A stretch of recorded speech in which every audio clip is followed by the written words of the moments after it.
Okay, good evening and welcome to our Highgate Town Informational Meeting. Our first order of business is the Pledge of Allegiance. I pledge allegiance to the flag of the United States of America and to the republic for which it stands, one nation, under God, indivisible, with liberty and justice for all. Thank you all for joining us. We will skip the public comment for now and start our meeting. Our first order is we are dedicating our town report for 2021 to Sylvia Rachel Plouffe. And I'll read the plaque. The town of Highgate would like to honor and remember Mrs. Sylvia R. Plouffe for her many years of dedicated service to our town. Sylvia Nye Plouffe was born in Highgate on June 6, 1933, to Charles and Sarah Thompson Nye. She married the love of her life, Robert Plouffe, on April 24, 1954. They settled into their home on St. Armand Road, then known as Canada Street, in Highgate Centre in 1958, and raised their sons, Alvin, Stephen, Keith, Daniel, and Gary. She was a dedicated public servant, serving as a town clerk in Highgate for many years. She was a faithful parishioner of the Highgate Methodist Church and a past president and member of the Odd Fellows and Rebecca's. In addition to her busy life raising a family and serving her community, she was also involved in the PTA, the VFW, and at Camp NEOFA. Sylvia crocheted and donated over 500 blankets. She enjoyed gifting them to family and friends. She loved car rides to visit her sons, daughter-in-laws, grandchildren, and great-grandchildren, and looked forward to eating breakfast at Cody's Diner and dinners at the Lucky Buffet. Holiday meals and family dinners were enjoyed by all at Sylvia's house. Sylvia passed away on September 12, 2021. She will be greatly missed by our community. We thank her and her family for her commitment to the residents of the town of Highgate and our greater community. So, we thank Sylvia and her family very much. And this is available for her family to pick up from the town office. We also have another award. Richard? Yeah.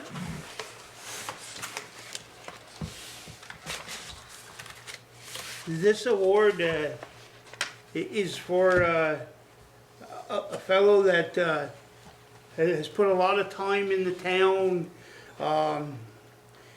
with mowing the cemetery. I think he's helped cemeteries, he's helped all the parks.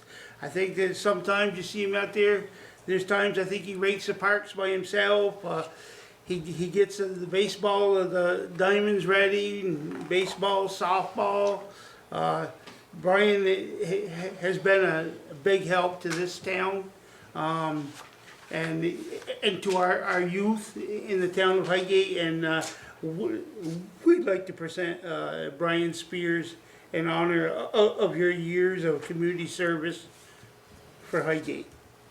So, Brian, we'll also make sure he gets this. Yes.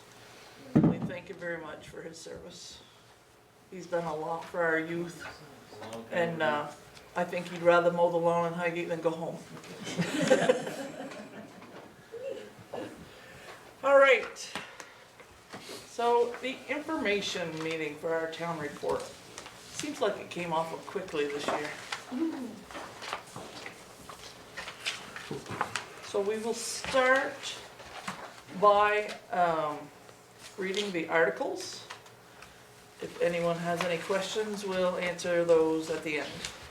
Sharon, before you go into that, we have both of your representatives here. Yes. Lisa Tango is on the line and Mr. LaRush is with us. Okay, so Heidi reminded me, we have a new representative for our district, Mr. Wayne LaRush. Stand right up there, Wayne. Yep, perfect, there. So Wayne's our new representative. And we also have Lisa Hango, who we all know that's on Zoom. Welcome, Lisa, as well. Maybe. Thank you. You're welcome. So if you'd like to give a quick update, Wayne, it's probably a little difficult because you just hopped in, but They're feeding me through a pretty big holes right now, so, you know, I was not planning on, I really wasn't looking for a job. But I'm on the Commerce and Economic Development Committee of the House, so there's a lot of stuff going through that is important to everybody. Everything we're looking at, you know, labor shortages and, you know, how we could either educate people to take the kind of jobs that are available here, or, you know, what can we do about those kinds of things. Talking about the prison, you know, can we better train or better utilize, you know, maybe people out of the prison system for labor. So a lot of different things like that going on, and it's looking at all of the budget issues that are going. So we're talking a lot of agencies, you know, constantly through the day. We're having Zoom meetings with all the agencies right now. But that's going to come to a close pretty soon, because it's only a couple of weeks and there'll be crossover, and so things will, you know, stop after that, pretty much slow down. But I'm the new representative. I live in Franklin up by Lake Carmine. A lot of you know me already. And anytime you think you need to talk about something or you want me to help with something, email address, it's easy, WORush, that's the whole state legislature, Vermont, all that stuff. So it's easy to get hold of it. And I'm in the phone book in Franklin, so be glad to help, or if you want me to come down at any time, just give me a shout. don't you worry, we'll be calling. So I'll take off, and Well, very nice to meet you, Wayne. nice to meet you. Thanks for stopping by. Good luck. Thank you. Lisa, do you have a little update for us? I actually have a written update. Thank you. I think Wendy might have copies of it, but I can just give you a really brief overview. If anybody has any questions, don't hesitate to reach out to me. I want to welcome Wayne and thank him for stepping up for his service. It's much appreciated. It's great to still have a full legislature and be fully represented in our district. Speaking of districts, I testified today in House Government Operations. They wanted to know how I felt about either splitting the district up or keeping it the way it is. And I'm happy to report that it seems like they're going to keep our district just the way it is. 4 towns, 2 representatives. So I'm really pleased, and thank you all for your comments that you submitted to the House Government Operations Committee on behalf of your BCAs. Wayne mentioned crossover. There's a lot of really serious bills that we've been taking up this session. A lot to do with extending the benefits from COVID money that we've been getting from the federal government, also ARPA money. The budget, for the first time in a while, the Budget Adjustment Act has gone to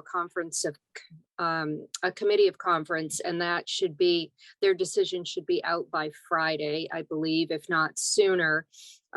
Basically, they're trying to decide whether money is coming from ARPA funds or general funds to be used for various programs across state government. I'm on the House General Committee, which is General Housing and Military Affairs. So we pretty much deal with anything that a named committee doesn't deal with, including military affairs, alcohol-related legislation, employment bills, things of that nature. I also attend a rural economic development working group every week and a tourism caucus, both of which are aimed at trying to help rural areas expand into economic recovery and revitalization. And I'm also a co-chair of the National Guard and Veterans Affairs Legislative Caucus. So if anybody has any questions at all, please feel free to reach out to me. I'm pretty easy to find. Thank you, and thanks for the opportunity to speak at your town meeting. Thank you very much, and again, we are very appreciative of the help that you've shown us in the last year. Does anyone have any questions for our representatives before Wayne sneaks out? Anything at all? All right, thank you both for joining us. Thank you. Thank you. That would. All right, town meeting warning for 2022. The legal voters of the town of Highgate, Vermont are hereby notified and warned to meet at the Highgate Sports Arena in the lobby in the town of Highgate on Tuesday, March 1st, 2022, between the hours of 7 o'clock in the forenoon, 7 a.m., at which time the polls will open, and 7 o'clock in the evening, 7 p.m., at which time the polls will close to vote by Australian ballot upon the following articles of business. And Mr. Moderator, this actually is your job, so I'm gonna let you. I thought you were doing really good. You were doing outstanding. So I'm gonna let you go. Read on. Article 1, to elect the following town officers. Number 1 is one listed for a term of 1 year, remaining on a 3-year term. Number 2 is one listed for a term of 3 years. Number 3 is one cemetery commissioner for a term of 5 years. Number 4 is one library trustee for a term of 5 years. Number 5 is a moderator for the ensuing year. Number 6 is one select board member for a term of 1 year, remaining on a 3-year term. Number 7 is one select board member for a term of 2 years. Number 8 is one select board member for a term of 3 years. Number 9 is one town clerk for a term of 4 years. And number 10 is one town treasurer for a term of 3 years. Article 2, shall the voters of the town of Highgate set the final date of payment for FY 2022-2023 property taxes to be Thursday, October 27th, 2022, with payments to be received in the town's office by 4 p.m. Article 3, shall the voters of the town of Highgate authorize the select board to sell Lambkin Street property located next to the cemetery, parcel 002005059, 0.12 acres. Article 4, shall the voters of the town of Highgate appropriate $407,500 to meet the expenses and liabilities of the capital improvement plan with an estimated $407,500 to be raised by taxes. Article 5, shall the voters of the town of Highgate appropriate $916,892 to meet expenses and liabilities of the highway fund with an estimated $765,892 to be raised by taxes. Article 6, shall the voters of the town of Highgate appropriate $1,197,214 to meet the expenses and liabilities of the general fund with an estimated $549,924 to be raised by taxes. Article 7 is a non-binding advisory opinion. Shall the voters of the town of Highgate contract with Aim Care Ambulance Services for all ambulance services in the amount of $78,120, with such services begin on July 1st, 2022 for a term of 5 years. Article 8, also a non-binding advisory opinion. Shall the voters of the town of Highgate contract with the Missisquoi Valley Rescue for all ambulance services in the amount of $86,244.48, with such services beginning on July 1st, 2022 for a term of 3 years. Okay, so all of these articles are a yes or no vote. The non-binding advisory opinions will have a yes or no vote. The article that has the most yes votes, the select board has agreed to be bound by that action. So if Article 7 has more yes votes than Article 8, we go with Article 7. If Article 8 has more yes votes than Article 7, we go with Article 8. Are there any questions about any of these articles that we've just read. Richard? I have problems with Article 7 and Article 8. Okay, Number one, you didn't compare apples for apples. You've got, and this is just a comment as opposed to, you know, it's things I noticed in the article. One, you got it for a 5-year term, and the other one you got for a 3-year term. Number two, you mentioned the 78,120 as opposed to the 86,244. Those are for the first year of each term. yes, that, is in the contract bids. Okay, the third thing is, I don't think, yes I do. Well, I can say I know, but doesn't mean everybody else knows. It should have been published in the report, the numbers. Then, anybody who can do a little bit of figuring can get the actual cost of what these programs are gonna be. And that's not in here.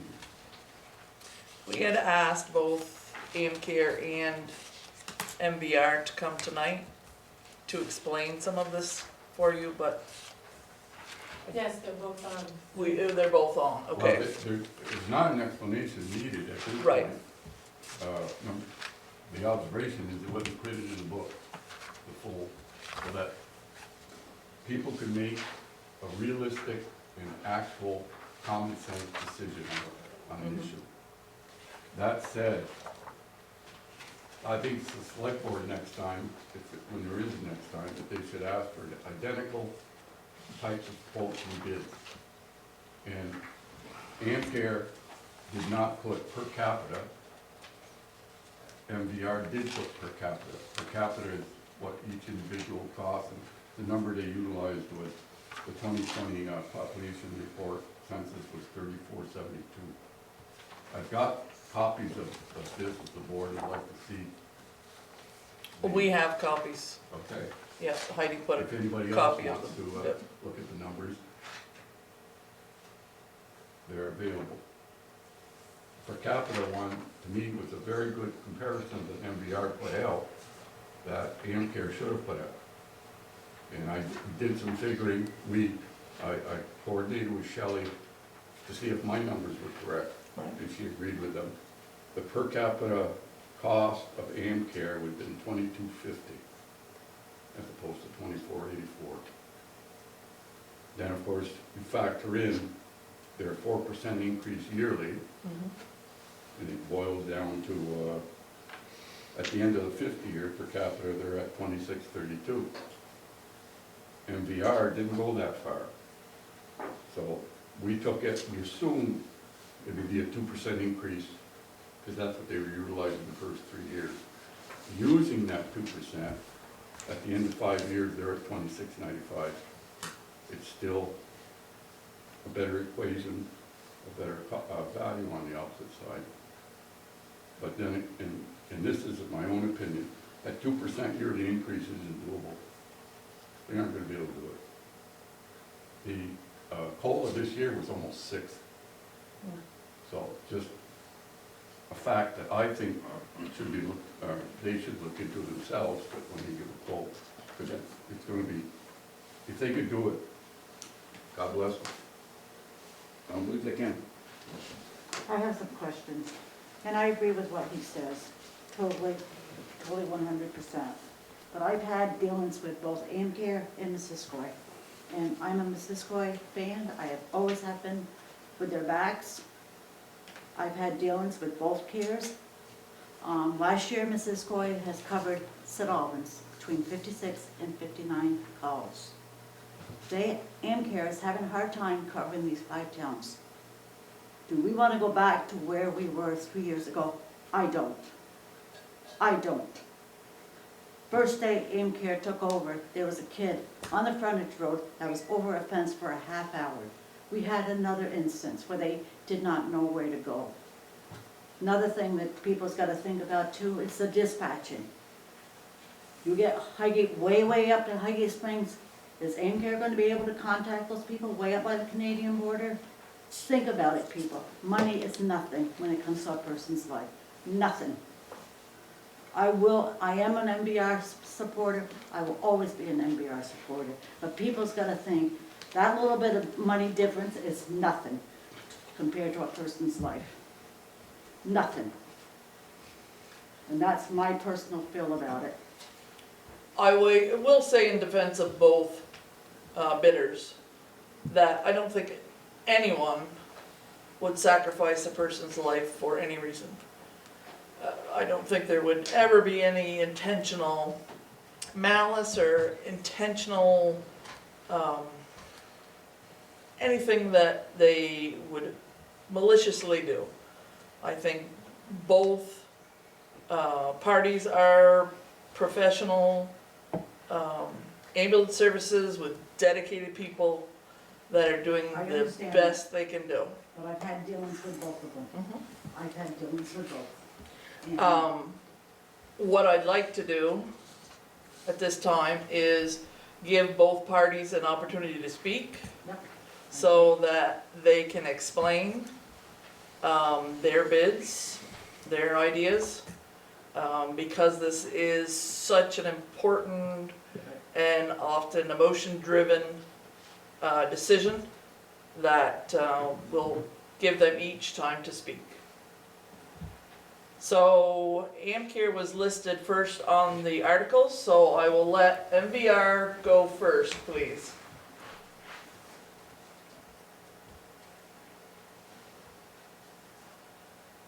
Oop, yeah, did you say MVR or AmCare? I apologize. Since AmCare was first on the articles, I said MVR could go first on the spoken. Okay, all right. Did you want just like a brief rundown of everything or just primarily just stick to the budget? No, you can give a quick presentation. Okay, all right. So again, for those that don't know me, my name is Josh Ramsdell. I'm the manager at Missisquoi Valley Rescue. I've been here 16 years in April, and I've been managing since 2016. We were founded by a group of dedicated community members for the specific reason of ambulance coverage in Highgate and Swanton back in 1976. Today we are a paramedic level service. We have 3 ambulances equipped at the paramedic level with a staff of about 25. The population we cover is just a little over 10,000 for Swanton and Highgate. And we have 2 staffed crews 7 days a week from 10 to 6. We always have 2 crews on that period of time. And that kind of takes care of the surge times, which are generally between the 10 to 6. So I feel that we have a decent coverage as far as not requiring much for mutual aid generally. And we've been locally owned and operated for nearly, almost 50 years. We've kind of been on the forefront as far as patient care goes. If you go back all the way to even to the late 80s, early 90s, we were the only service that was able to do automated external defibrillation. That was one thing that we could do that nobody else could. And we've always been on the forefront of care because the people need a good quality care. Fast forward to 2012, and we were again the first service in our district that employed auto pulses, which are a mechanical CPR device. That kind of frees up our EMTs to push cardiac medications and other life-saving medications during a cardiac arrest. We were the first service in our district to implement transmission of EKGs via cellular link. There was another program for that previously, but we were the first to do it with a cell link. We also have a CPR AHA training center. And over the decades that we've been serving the communities, we have certified thousands of community members, including local first responders in CPR that's required for this. So as far as the budget goes, we kind of looked at everything. We had an increasing call volume this year, up 440 calls over last year. And that kind of increasing call volume has been a steady thing that we've seen this year, obviously a bigger jump than previous, but with more calls is more revenue. So we kind of looked at where we were at for our overall budget, and we were actually able to decrease from what we were when we started the 3-year contract this last time. And then again, that's a sizable decrease from where we were back in 2016 as well. And basically, we don't want to do too lengthy of a contract because I am very confident that with this continued increase in call volume, we are going to see the revenue continue to increase. I know inflation's gone up, but we've been doing very well. We have a buildup in our savings. And at the end of that 3 years, I'm pretty confident we can probably decrease or pretty much level fund right where we're at. I don't really want to go too much further and lock in the town of Highgate for longer than it needs to be financially when we could, offer a significant savings. Another thing with our price is our price is negotiable. Like I said, we do have a savings built up, and our board had discussed that we can decrease this. We feel that we put forth a very fair budget and fair asking price. But again, we are willing to work with the community. I mean, Highgate is honestly one of our communities. I mean, a lot of our members live here in Swanton. I mean, the whole reason Missisquoi is here is because of Highgate and Swanton, and we'd like to keep that going.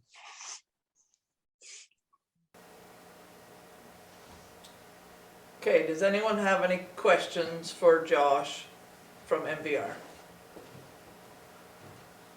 Anyone online have any questions? Okay.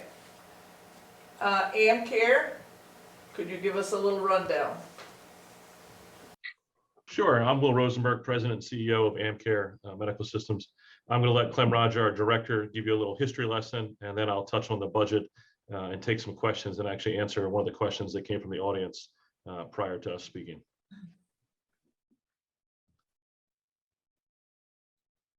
Clem, you're muted. My apologies. I always do that. My name is Clement Roger. I've been with AmCare now going on my 17th year. I've been in Franklin County in EMS for over 30 years, running several different services. And by far, of all the services I've been involved in, AmCare has been the leader of all kinds of nice medical things and education, training. We've been kind of on the top. We are a busy service. We do a large amount of 911 calls, as well as a fair number of transports, as all services do in our area, including MVR. That's the only way that we can make ends meet. Our call volume is also going up. We do have currently just about 50 employees and 12 paramedics, with 6 more coming on within the next 6 months. We were the first paramedic service in Franklin County. We implemented the paramedic service, or the paramedic level of care, in Franklin County in 2012, after going to the first ever paramedic course being offered in the state of Vermont in 30 years. We run 6 ambulances, 4 every day, from 3 of them around the clock, 24 hours a day, and an extra one from 8 to 5 every day to cover the surge of transfers and 911 calls that come through. We're always on the avant-garde. We're always trying to find the better way to do things, the better way to treat patients.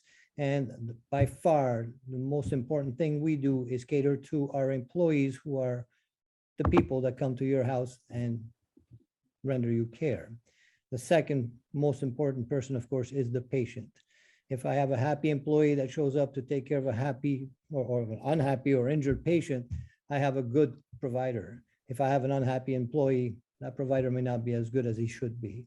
So that's what we cater to. We really try and make our employees feel at home, feel comfortable. And in this realm, Mr. Rosenberg took over a year ago, and since then has really made a lot of changes that help our employees be better providers, not worry about paperwork, not worry about billing, not worry about taking calls, not worrying about anything but taking care of our patients. He's also spent a lot of money and increased our wages substantially, which again makes our employees happy. Happy employees give happy service. As far as the budget, Will, I'll let you speak on that. Sure, I just want to touch on a couple other things that Clem left out. So we are the only critical care service also in Franklin County. We became critical care in in July of this past year. As Clem alluded to, I did take over officially as owner this past July, although we've been working in management tandem since January of last year. We have increased wages of our employees about 31% across the board. And what that has done is filled up every vacancy we have and actually made us a little plus on our staff. There was a conversation about mutual aid and how many times MVR has gone mutual aid or this, that, and the other. One of the great things about services is we provide and supply each other. We average over 50 mutual aid calls per month outside of the 5 towns we service. And since we filled up in the last 3 months staffing, the number of mutual aid calls is almost gone to next to none for us. So yes, there is mutual aid that comes into our towns. Yes, we go mutual aid to Highgate on a very regular basis, and occasionally to Swanton. And in fairness to MVR, they go mutual aid to some of our towns. That is what makes the system effective. And to the official who said it, both services are professional and continue to work for the most important thing, which is patient care. So there is always going to be mutual aid, no matter who is the server provider of any town. That's what makes the framework of EMS successful for the entire county. To the budget question, we could break out a per capita price. We were asked to give a proposal. There was no time frame on it. We do think the 5 years serves best for both parties. However, that term is negotiable, like all proposals. The price was based on what would be effective, both long-term and locking in the inflation factor. As someone stated, the inflation factor is 6 to 8% right now in the US, depending on what area you look at. We want to give some budget stability to the town of Highgate. Should we be awarded by the voters and ultimately by the select board the option, we will be looking at different capital improvements or structures and looking at places of ambulances in the town of Highgate. There was a question made reference to dispatching. As we told the select board and we met with them about 2 months ago, we are dispatch agnostic. We are happy to work with the dispatch provider that MVR uses. We can use a different town. We had no intention of creating additional costs. So our cost is the cost. There is no additional fees up and above beyond that, other than dispatching services the town may contract with, but we are agnostic to that and will follow the town's wishes as our customer and as the citizens of the town.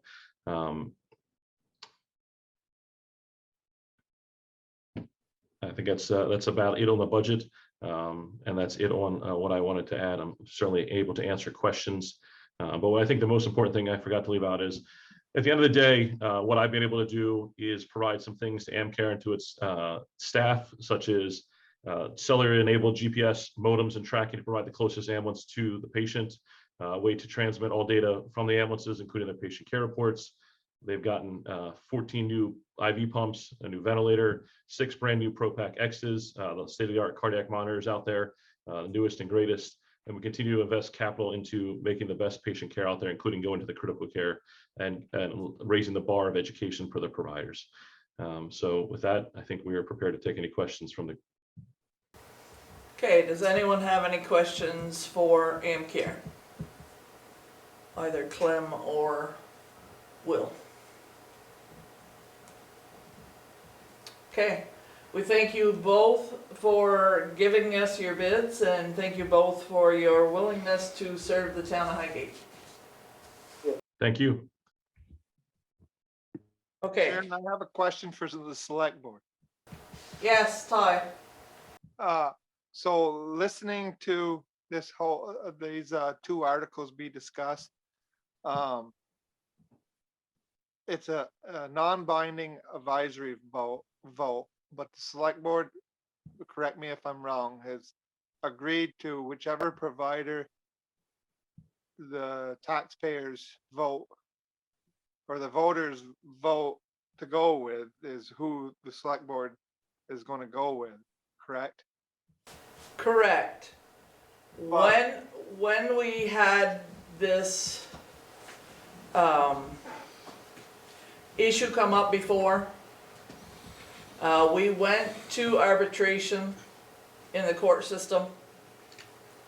At that time, that select board, which I'm the only one left, agreed to say that the ambulance service would be bound by vote and not by the select board. So, for me, this is keeping my promise. But where I'm going with this is doesn't mean that what we're reading for proposals is actually what we may have for a contract, correct? It's a not to exceed for the first year, so to speak. Correct. So the contracts are available for public knowledge, so that all of that information is available to the public. It is But when available we get down to the here. nitty gritty, if the voters go with AmCare, you may, as a select board, still go apples to apples and go do a 3-year term. Correct. Thank you. That's all I had. Okay. Any other questions? Yes, Henry? So you do have the numbers, correct? Yes. So why don't you announce those?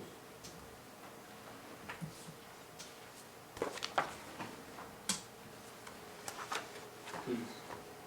Sure. Do you want me to make copies of this sheet, Richard? No, probably not. Okay, so that's police, whoops. Ambulance.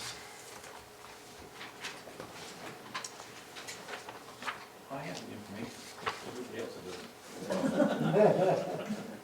doesn't. This is the only thing, I didn't bring this up to point anybody in any direction, it was just to bring all the numbers in, Right. even playing field, that's all.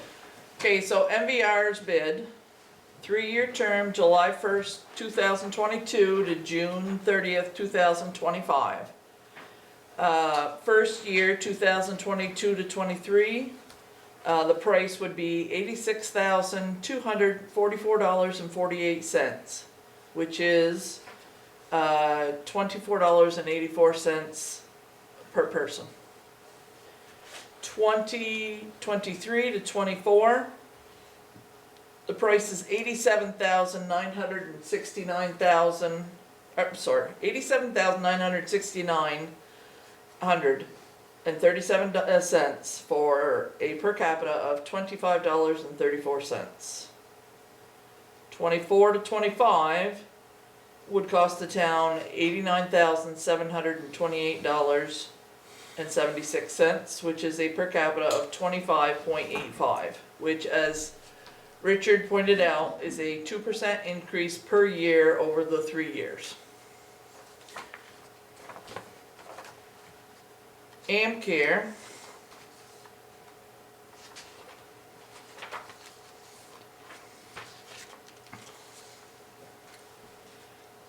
is proposing for the year 23, first year, annual cost of $78,120 even.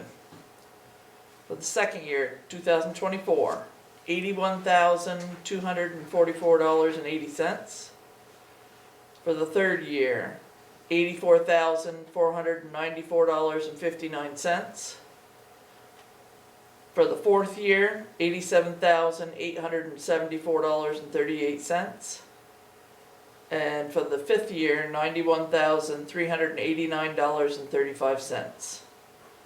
And it says costs listed above are all inclusive with the exception of any dispatching service fees the town contracts with.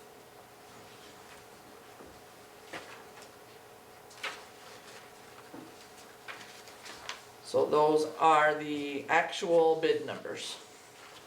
And dispatch fees are equal for both. Dispatch fees are determined upon the town. So the town can choose any dispatch service it wants.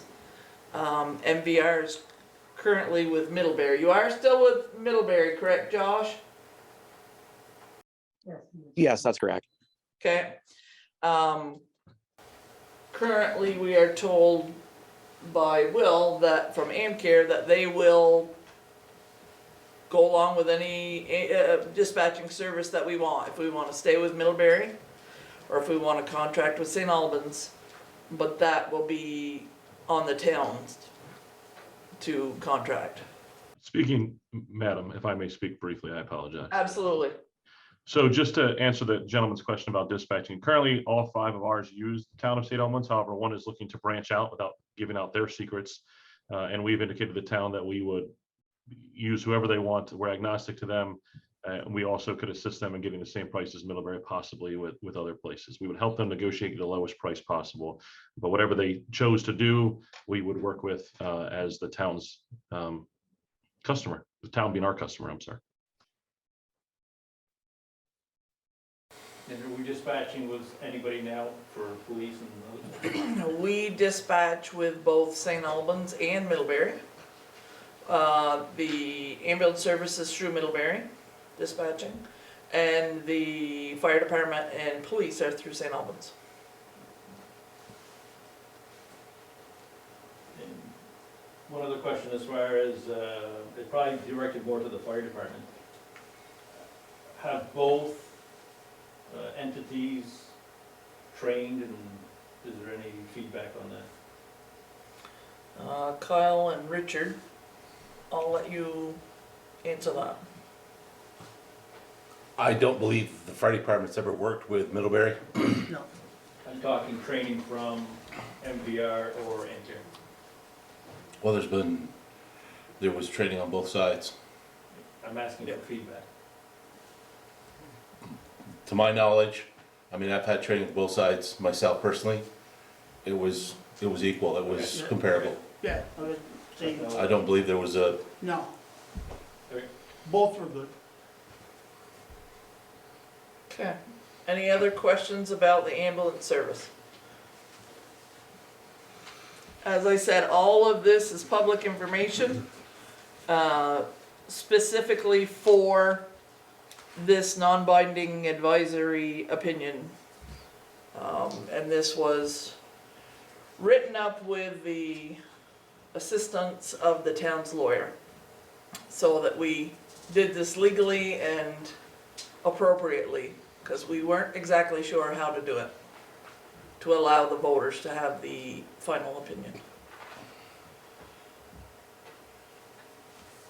Okay, moving on. I will tell you that our tax rate in Highgate residential rate is 1.7888, which puts us only above Franklin, which is 1.7561. Otherwise, we would be the lowest in the area. If they vote their greater in this coming year, you will be the lowest.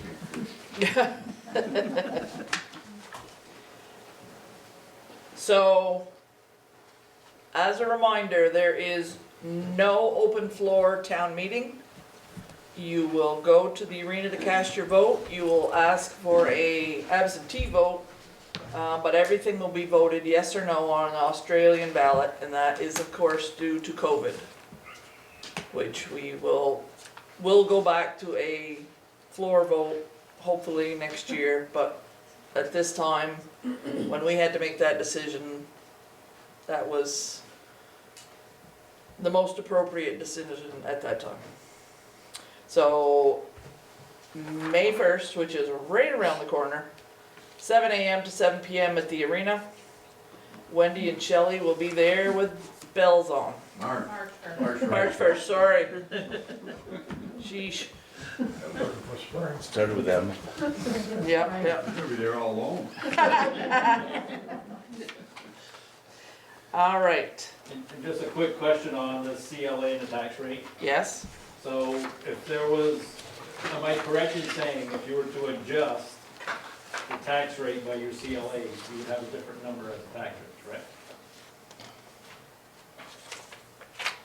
Yes. I just would like people to understand that. Yes. CLA is cost of living adjustment. Current level of. Assessment, yeah. It's a Sorry. Common level assessment. Yeah, sorry. Appraisal. Yeah, common level appraisal. I'm thinking cost of living adjustment because we were talking about the 6 to 8%, and I'm thinking, ugh. But yes, your assessment, once it drops to a certain level, we will be required to reassess. Right now, at the time of this printing, we were 97.41, which is really good. It keeps us safe at the moment to keep us from having to reassess, which is a long and tedious job and makes people very unhappy. All right. Sharon, could I ask a question about the articles? I didn't get it in before you moved on, but my question is, on the Lampkin Street property sale, maybe because I'm new to the area, I don't know the procedures, but I wondered why it was a public question. I wondered what the requirements were for selling property and for the town having property. So perhaps if one of the select board, you could help me with it, I'd appreciate it.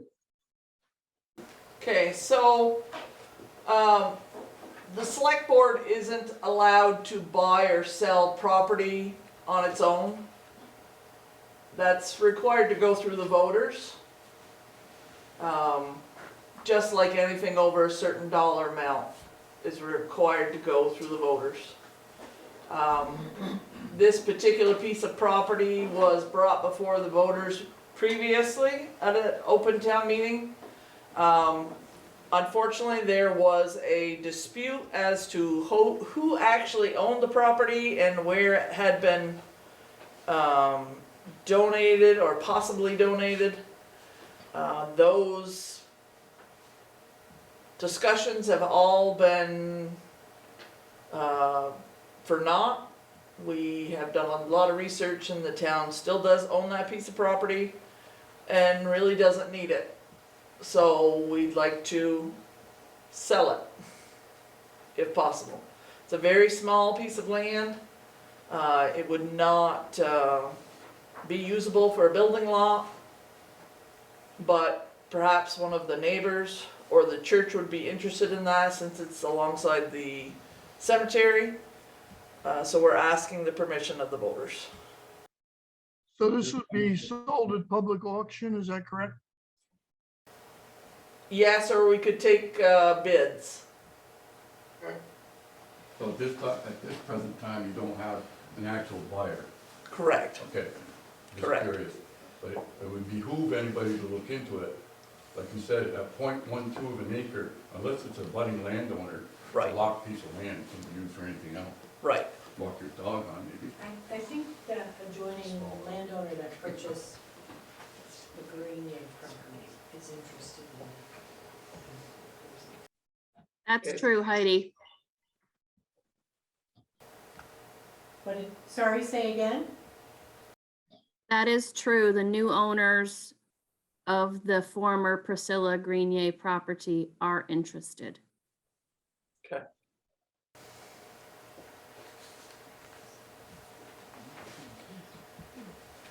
All right. Any other questions, Michael? No, well, now that you ask it, I just wondered why you wanted to change the tax payment due date. I can answer that. We have to be careful on the even numbered years because we have general elections the first week of November. This is one of those years, and now that the state of Vermont is going to be sending ballots to every active registered voter for the November elections, Shelley and I need a couple of days in between. So putting that due date on the 27th gives us the Friday to finalize the tax payments before we jump into Monday and then Tuesday having a big election. So Okay. We don't want to overwork you, Wendy. You do a wonderful job as a that ship has sailed, Mike.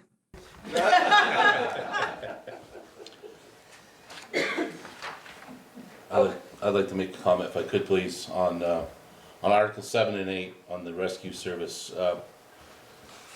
We've obviously made a mistake not getting apples for apples. And I just want everyone to know that that was, in the process of trying to get this done right, we made a mistake. And we do apologize for that. In no way were we trying to show favoritism towards one service or the other. The board has been extremely neutral on this. It's the voters' decision. Both services are extremely professional. And I just want to apologize for making that mistake, and I can guarantee you that do a better job next time, making sure that's done properly. Because by trying to do it the right way, by seeing this, we've obviously maybe created more cloudy skies, and that's not what the intention was. So we do apologize. Thanks for pointing that out, Richard.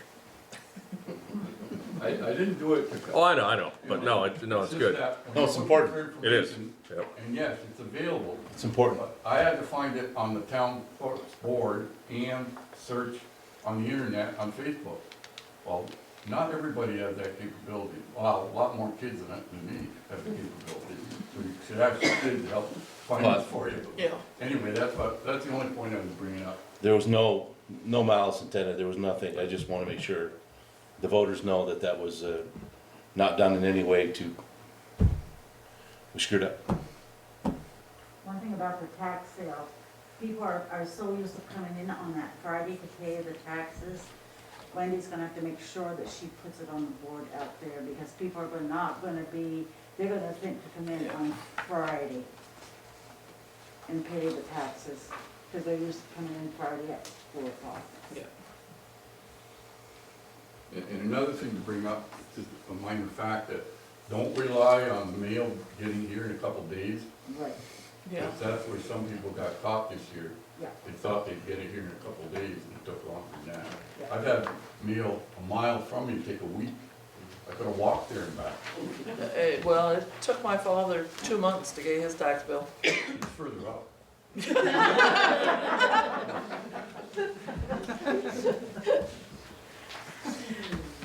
Okay, any other questions before we go further? Okay, Luke? Oh, Luke. There, wanted to finally unmute. Thought I was gonna have Tom step in for you. Oh, I saw he was there. He is. So I would was you like wondering if I to, was really needed or not. would you like to go over the capital improvement plan for everyone? I will. Like I have much of a choice.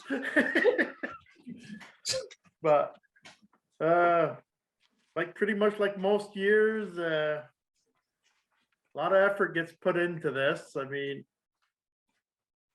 we sort of don't worry about it too much till it gets to like October, November, and then we have a good conversation with most of the departments in the town. Look for their wish lists and actually more what their needs really are.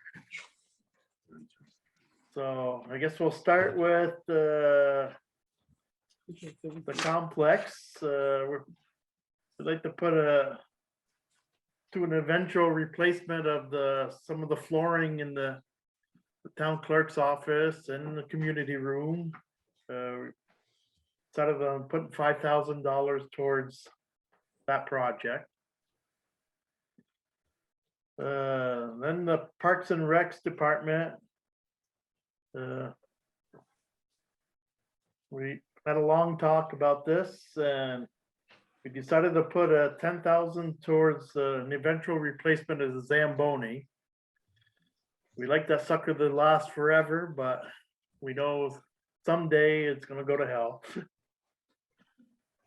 The indoor turf is due for replacement. We decided to put another 10,000 towards that.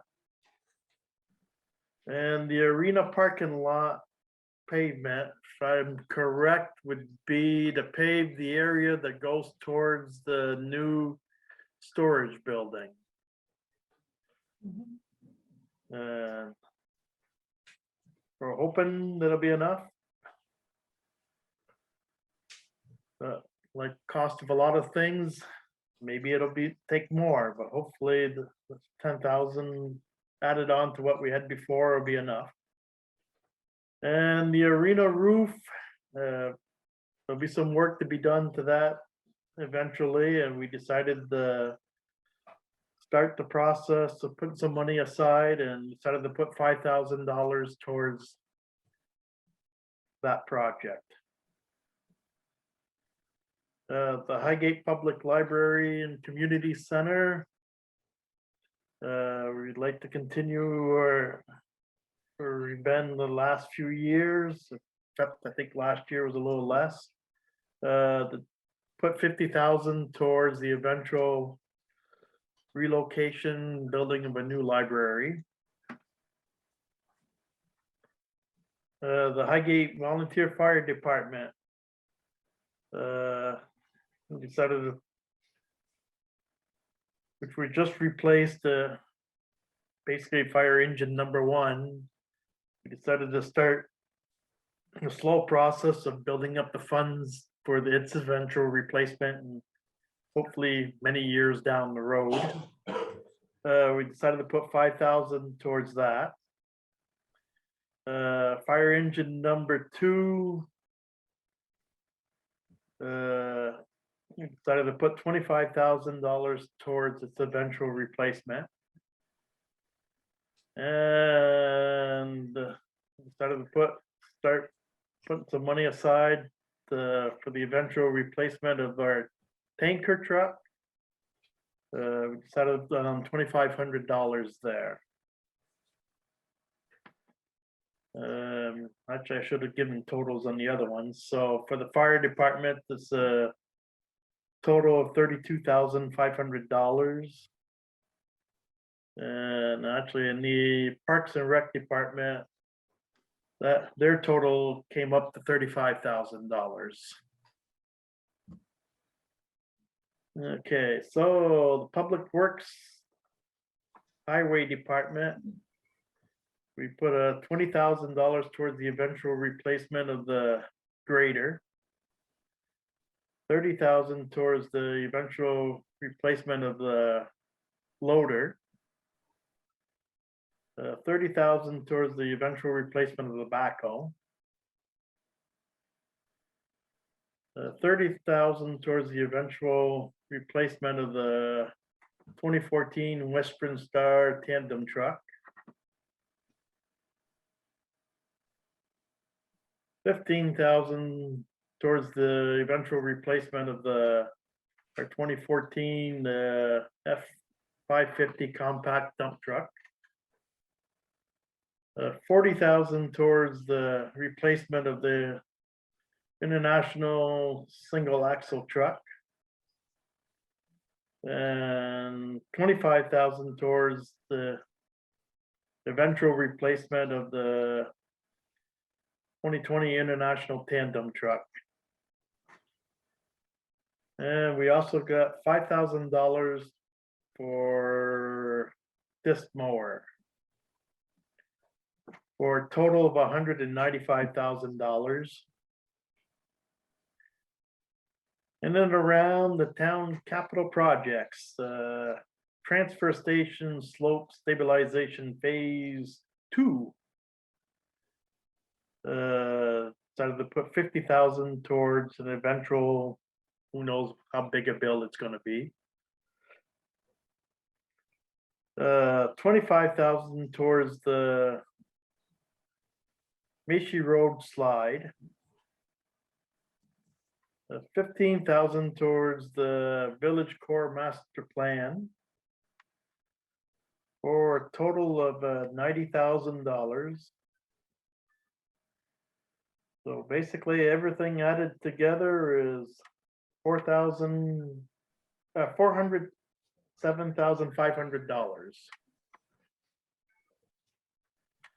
Anybody has any questions?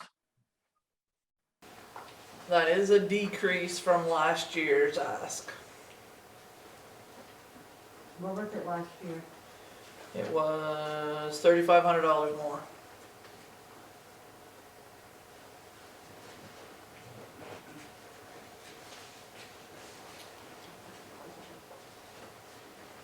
Chris? I do have a question, it's probably more directed to the select board, and I apologize, I haven't been able to attend these meetings lately, I'm kind of busy with another project.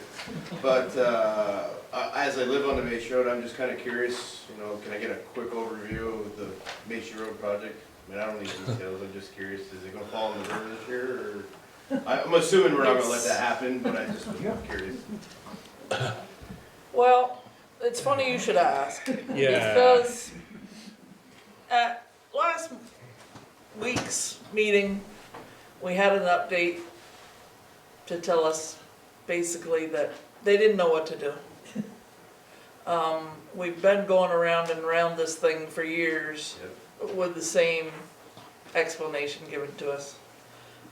Some of it's based on what the state wants to see. Some of it's based on what the engineer wants to see and the safety factors that they require for a job like this.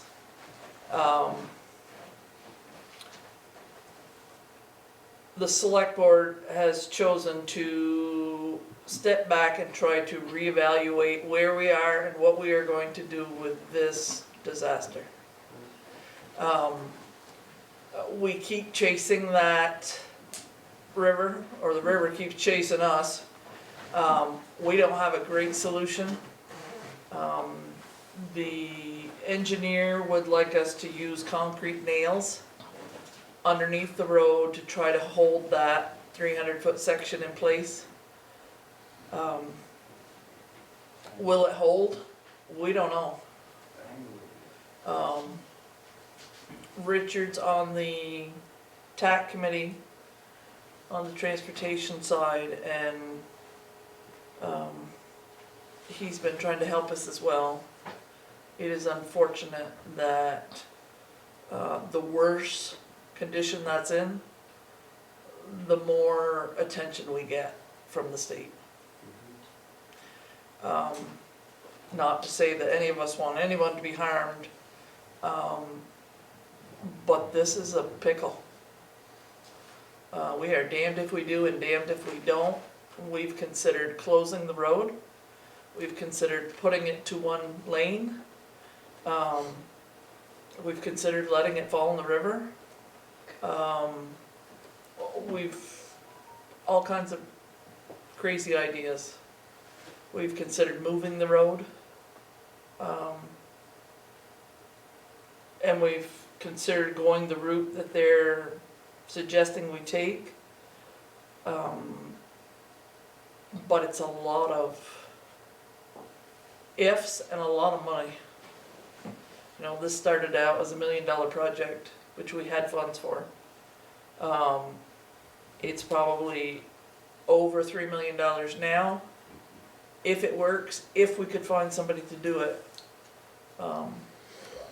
We're at a spot now where we either need to find somebody to give us an idea of what the updated cost would be.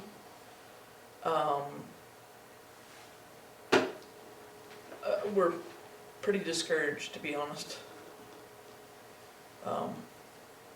If there was a great solution, we'd be glad to take it. But at this point, there is not a great solution. It's going to be a timely, expensive patch. Thank you. So in years past, many years ago, when we were talking about the Russo Road,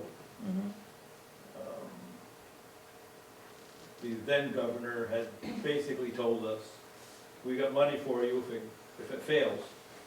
So we don't really have any money for you if we want to try to fix it before it fails. Yeah. Is that still kind of the same situation? Richard, I'll let you answer that since you're our representative. And you're correct, Henry. But we're gonna try to, you know, we're trying to throw money at it, didn't get good results. They don't even know if it's gonna be able to fix it, their ideas, but they still took our money. But That's the issue. Which is unfortunate. If we let it go, we'll get more assistance, believe it or not. It falls into FEMA, it falls into emergency funding. And the other question I had, or direction, that's possibility, some of those landowners over in that, do they carry FEMA insurance? Because I know in the town, there's been 3, I believe, one when I was on the board, and a couple more housing projects that were bought out because of that river. But you have to carry the insurance, Well, not the town, but the individuals. I don't believe that to be true, based on, They got into a program too. right. I don't remember them having insurance. Well, the one down on the Wall Farm had insurance. That The was ones through- down by the Yeah. Eskers. I think the houses on Macy Road are above the flood elevation. But that's not the case. So wasn't the ones over on in East Highgate, for Right. Charlie Pole's place. Well- They're 500-600 feet above the river.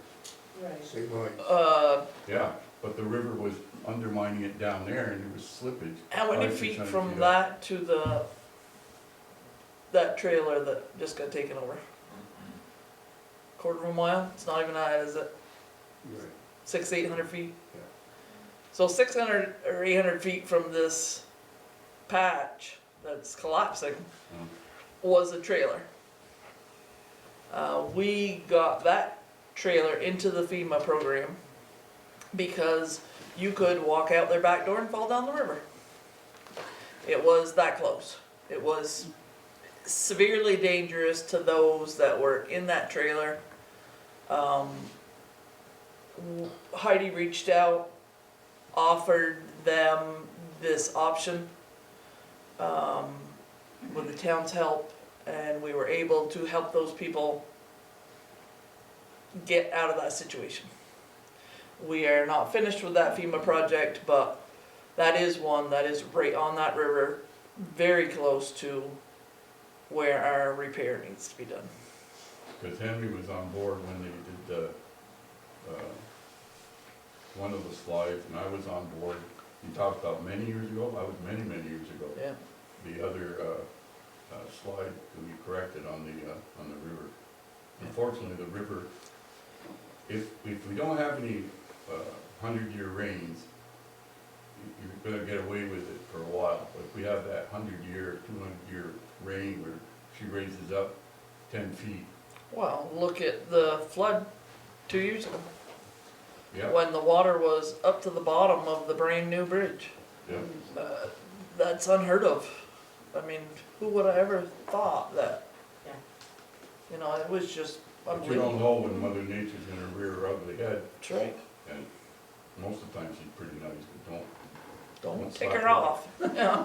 So I just wanna be a little bit more upbeat on this, and Yeah. I had Yeah. reached out to Richard, and we're gonna put together a presentation and go to the Regional Planning Commission, hopefully our road commissioner will join us, and, let them know that the town is working on this project, but the whole road is fragile, the whole bank.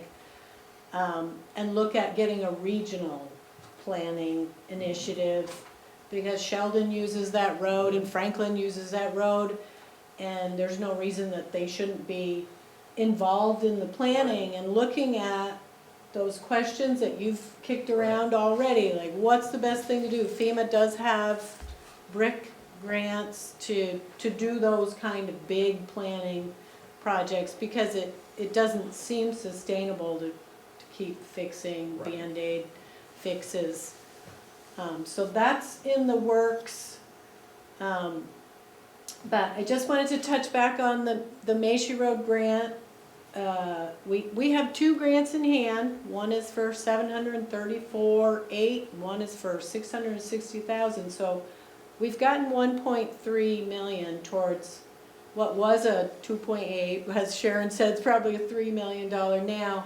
And they're telling us that there's money if we apply in the fall when we have a final design. So getting through the final design is the challenge, and the select board has had to, make quite a few decisions, but what they wanna know now is, does it make sense to get an access to the bottom, go way around Pines Plains and out on a few different properties to get from the river base for the key at the bottom? Or does it make more sense to get a big enough contractor that's got equipment that can reach all the way to the base and do it from the road? So they need to know, how much are those mobilization costs gonna be? Is that gonna be $1 million? Is that gonna be more practical than doing an easement on the bottom? Because the easement on the bottom is gonna slow the project down, it's gonna cost more money, you're gonna have to deal with multiple landowners to make that happen. Maybe they're better off biting the bullet and trying to do it from the road. So they gave the town some options to look at having an independent constructability review.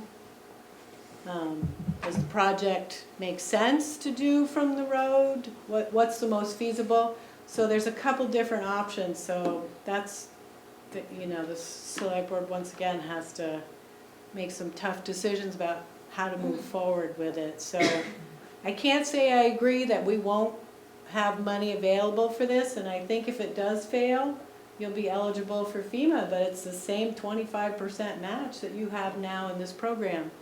I think the state has supported us from the beginning, and I think they will continue to do that. So it doesn't make sense from my perspective to say that we're not being supported. And there is a project manager holding our hand, so it's just a bugger of a project. And Heidi, I mean, look at what happened with Monument Road. I mean, that road was a disaster for a long, long, long, long time. And finally FEMA came in after we had the big ice storm in the late 80s. I mean, it took years before we finally got that road taken care of. I lived on that road for 33 years, and it took a long time. They raised the road, but it finally got done. And I know you guys are on select boards. I feel for you, because I know that road is bad. I've gone through Monument Road for a good many years, and it was a disaster. It was a disaster for a good many years. Finally, FEMA came in and finally took care of that road, but it took a long time. Butch? So what I'm hearing, the engineers that are designing this project now, there's no guarantees? I don't think there's any guarantees with anything anymore, but they're saying that if we don't do it the way they're designing it, then they're not comfortable going forward because they require a certain amount of safety, just like the state will require a certain amount of safety load for that project. So I'm not saying that, how many years ago was it the first fix? 20, probably 21 now, 22. It is still there. It is. So I asked the question, why is it all of a sudden they could do the first fix from the top? Because first it was gonna be a single nail, okay? Then it had to be a double nail. The safety factor. Then it went, well, double nail, but we don't know, we might have to access from the river. They keep moving the goalpost on whatever's gonna be the right fix. And then we're told quite possibly the reason they're having an issue from the top is because they didn't have the first slide, there was a distance between, there was no house right there. And they don't have a lot of room between Mrs. Young's house and the road now. So they don't know if they're gonna have enough room for that big equipment to be able to get to the bottom. So that's why they're saying, well, we may need an easement to come in from Pines Plains to work from the bottom. But they keep, they keep changing it because they don't wanna screw up. Nobody wants to put their name on the final page, right? And we wanna see it fixed, cause I personally am scared to death somebody's gonna be hauling through there and all of a sudden that baby's gonna let go. And we're trying to get it fixed so that doesn't happen, and every time we turn around, somebody's tying our hands and say, well, you gotta jump through this hoop, you gotta jump through that hoop. another 50,000 in this study, another 100,000 in that study. Do you know if the new design is just the nails, or is it stone line like the other one, first fix? It's nails at the top and then the burn at the bottom like With the the other toe. one. Because if they don't stop, the Correct. nails will be hanging in the air. Yeah, yeah. It's just a question. Sharon, I'm on the line here. Okay, hang on just a minute, Michael. Doug had his hand up first. Okay. Sorry, Chris. Sorry, Sorry, I I have a was. question on the grants. Do they have a sunset date? Or, because I didn't know if that's creating a pressure on the decision. I know with the school district, a lot of time, any grants we get, there's always a sunset date, so we have to use the money by a certain date. Is there one on these? Yes, there is, but we're still within a reasonable period of time because they basically lumped the first amount into the second contract, so our date is more recent than the first one. We started, 15, I think. So it's been several years, but yeah. So like Sharon said, it's, you know, the town could try to not do the key along the bottom, but like the engineers don't want to do that because you're going to get to the end and then have a weaker project. So it's really just determining if we're going to go through the whole easement process, which will slow down the project and add more cost, or if we're going to just try to avoid that and see what would it cost. You know, because if someone has to work just from the top, it's going to limit who can bid. It's got to be a big enough company, and we're in a time where all contractors are more expensive. So the state is just trying to put us in the best position that when we get bid documents and circulate them, we can get a few bids that aren't out of a reasonable amount. Well, So- we will be lucky to get a contractor only because every town is in the same position where they have all this extra money all of a sudden, and everybody's gonna want the contractors all at once. Hang on just a minute, Henry. Michael? Yes, since I'm new, I just wondered what the objections were to either moving the road or closing the road. It seems to me that we're putting a lot of effort into fixing it and a lot of uncertainty, and perhaps just moving it would be a better option. Moving it at this point would require claiming eminent domain because the landowner who makes the most sense refuses to sell. Eminent domain comes with a lot of issues, a lot of court, and a lot of money. And if my understanding is correct, the state really won't help you relocate a road. Well, I There's- wouldn't say that. What they've said is that the grant that you have is a water quality grant, and by relocating the road, you're not solving the water quality problem by fixing the bank. So you'd have to back out of the grants you're in, pay back what you've used, and then maybe go through this process we talked about, where you are looking at all those options and getting real numbers and real estimates to relocate the road or close the road or fix the bank, or, you know, getting a more comprehensive answer to those questions is what we're proposing, trying to get the Regional Planning Commission to put us on that priority list.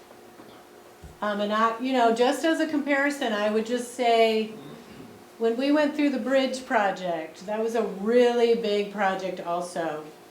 But the select board wasn't in the driver's seat because we got in the capital program. So you didn't have to feel every one of those bumps, but halfway through they redesigned that whole thing. Put it in a different location. But the select board wasn't in that spot of having to make every little decision where you are in this case, and it's much harder on everyone's spirit. And so I don't think it's that unusual that you're having these questions and having these bumps in a project this size. It feels bad. You've got a funding path. You're still gonna have to come up with your match, which is probably gonna be about $500,000. But that's the same if you had FEMA come to the rescue. You'd still have to pay your share there, like we are at the transfer station. And So- nobody is speedy. Government works at the speed of snail. And Michael, to answer your second question, a lot of people access that road. To shut it down, With the new bridge. yeah, with With the a brand new $5 million We talked about it. bridge is, Tunnels, yeah, hard to subways. take. And I believe there was a study done at one time, and I'm not sure, 100% sure, but I believe the travel is like 7,000 vehicles a day. They did do a study on that when we did the bridge. Yeah. Yeah, the select board has that packet, I put it back in front of them, there was a study when the bridge was up, and it is 1,200 vehicles daily. 1,200 vehicles a day, Yeah. which is more than Route 7, And that was with a posted bridge? Yeah. and, Yeah. yeah. Yeah, so, Yeah, yeah. it's a busy road, and it costs the town when you give up a class 2 road. Also, the town's gotten $1 million over the last 10 years in class 2 funding. So it's an important road. What's gonna happen to your other roads if you close them? Like you said, Heidi, it's not just Highgate, it's a Right. road for A lot of people there. 3 or 4 towns. Yeah. Yeah, I got a question about, I don't know the lay of the land down below, and you're talking about access from down below to fix it. Just keep in mind, a lot of times you create as much issues doing that than just fixing what you're gonna fix.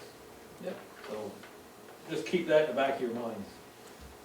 You know, you travel a mile or something and you create another little problem over there, we're gonna be in the same boat all over again, down the road. No hill on the other side. There's no hill on the other side. How many feet No. is it from the edge? It's only about 60. How many feet is it from the edge of the road to the bottom, to the river? 5, 6, 100? 3, 4. Okay, what's the other one, the slide we did 30 years ago? Is that 300? It's the same, right there, you mean? Well, one that the slide we put in all the stone. Right, just saying. Same?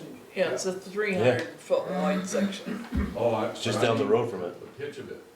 Yeah, I think Is I it was more. steeper? The Oh, picture Yeah. that, well, it was all slid there, so it's But see, that was done in straight down, steps. and that's just what they got to That was work done with. in steps. It was, the dump truck was dumping in the top, the next excavator was handing it down to the third excavator, second excavator. That was done in steps. It's just like mining backwards, terrace it. well, I can tell you, Richard, right now, it's just like that for a step. That's a big It's one. almost straight down from the guardrail. It is a tree where the other one wasn't, but the trees are gonna have to. The trees are gonna have to, yeah. They're causing the problem now, some of it.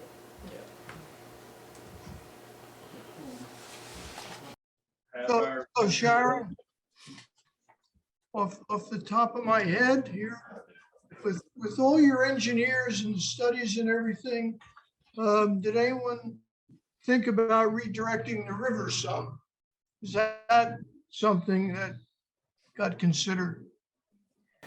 That's an act. Yeah, that would certainly be an act of Congress to go through A&R and the civil, Army Corps of Engineers and. I was thinking Corps of Engineers are, they do a lot of levees and stuff down south and they redirect portions of the Mississippi and stuff. I don't think we're as big as the Mississippi, but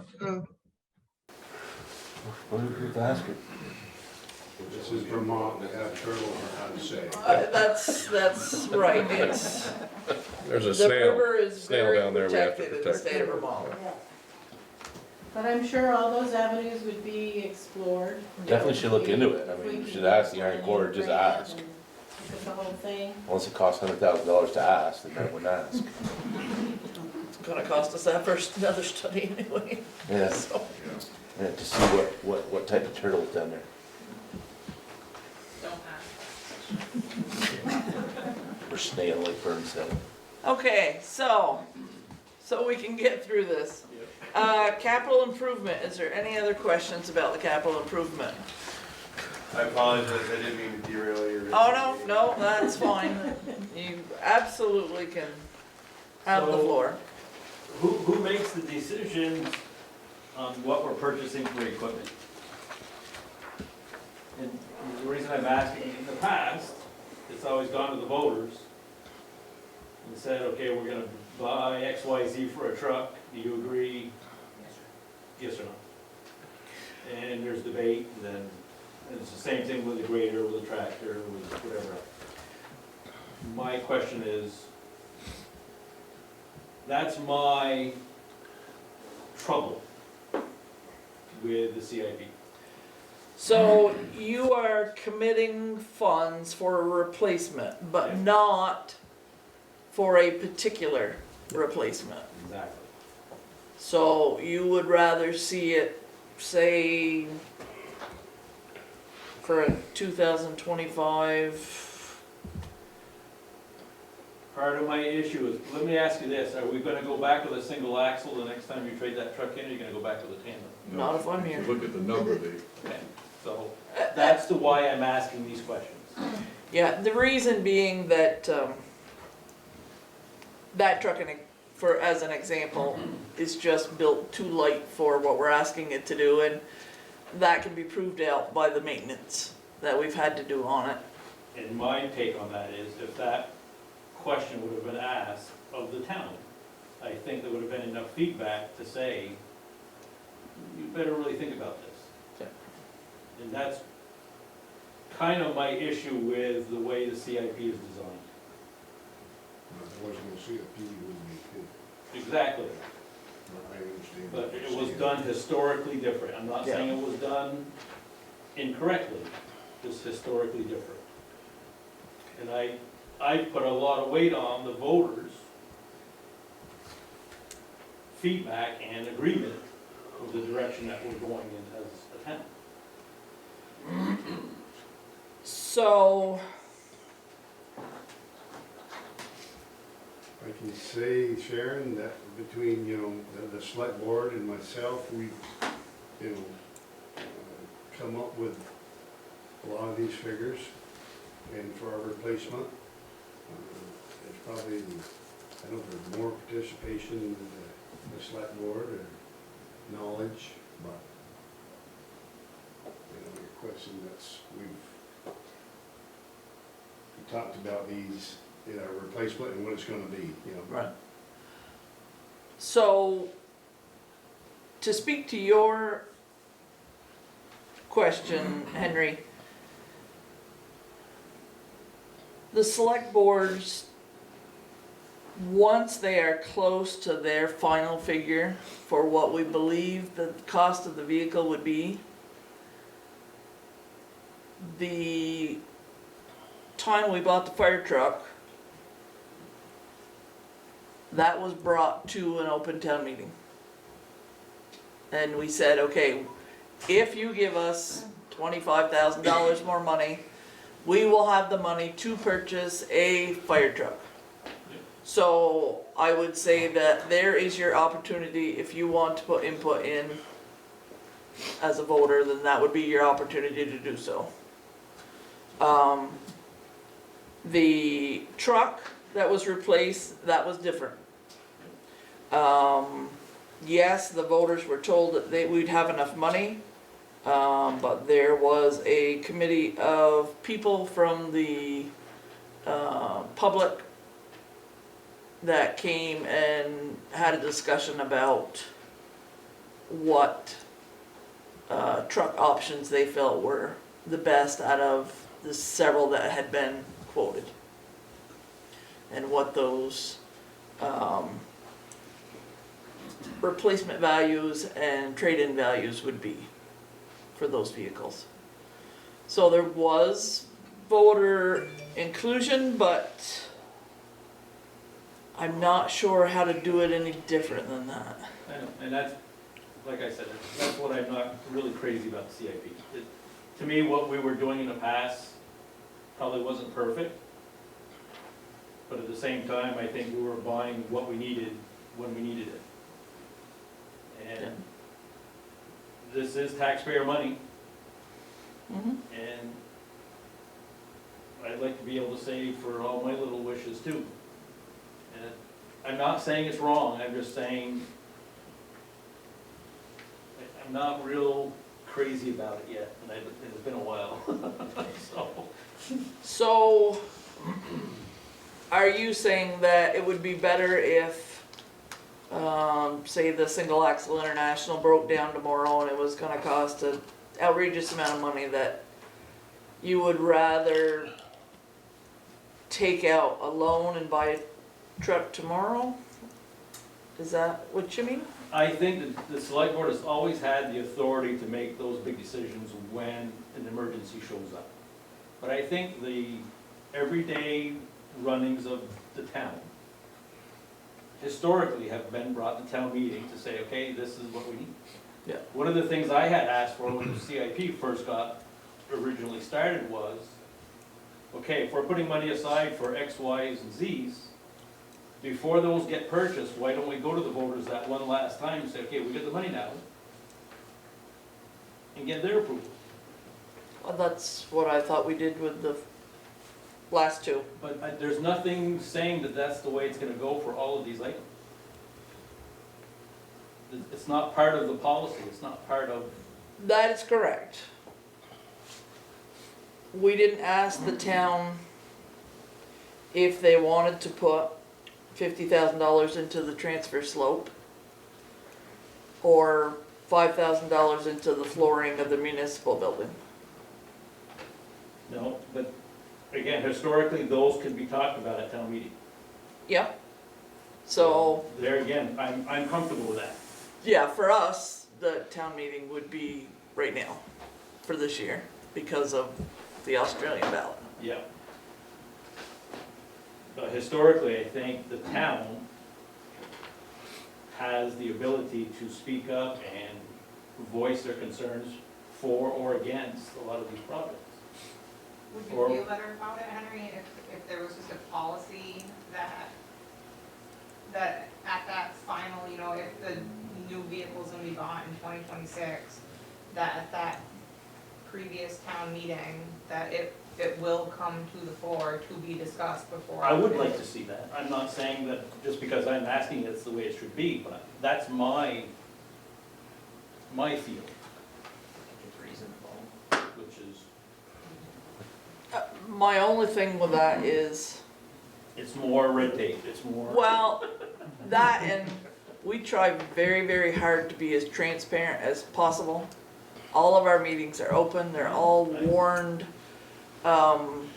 We reach out to the public even if they don't want us to. We try to give people as much input as they would like. To have a discussion of whether you want a International, a Western Star, or a Mack truck at town meeting. You have maybe 100 people that show up, and you might have 10 people that even know what a truck is. I guess as long as you're doing the process with those 10 people that know what trucks are.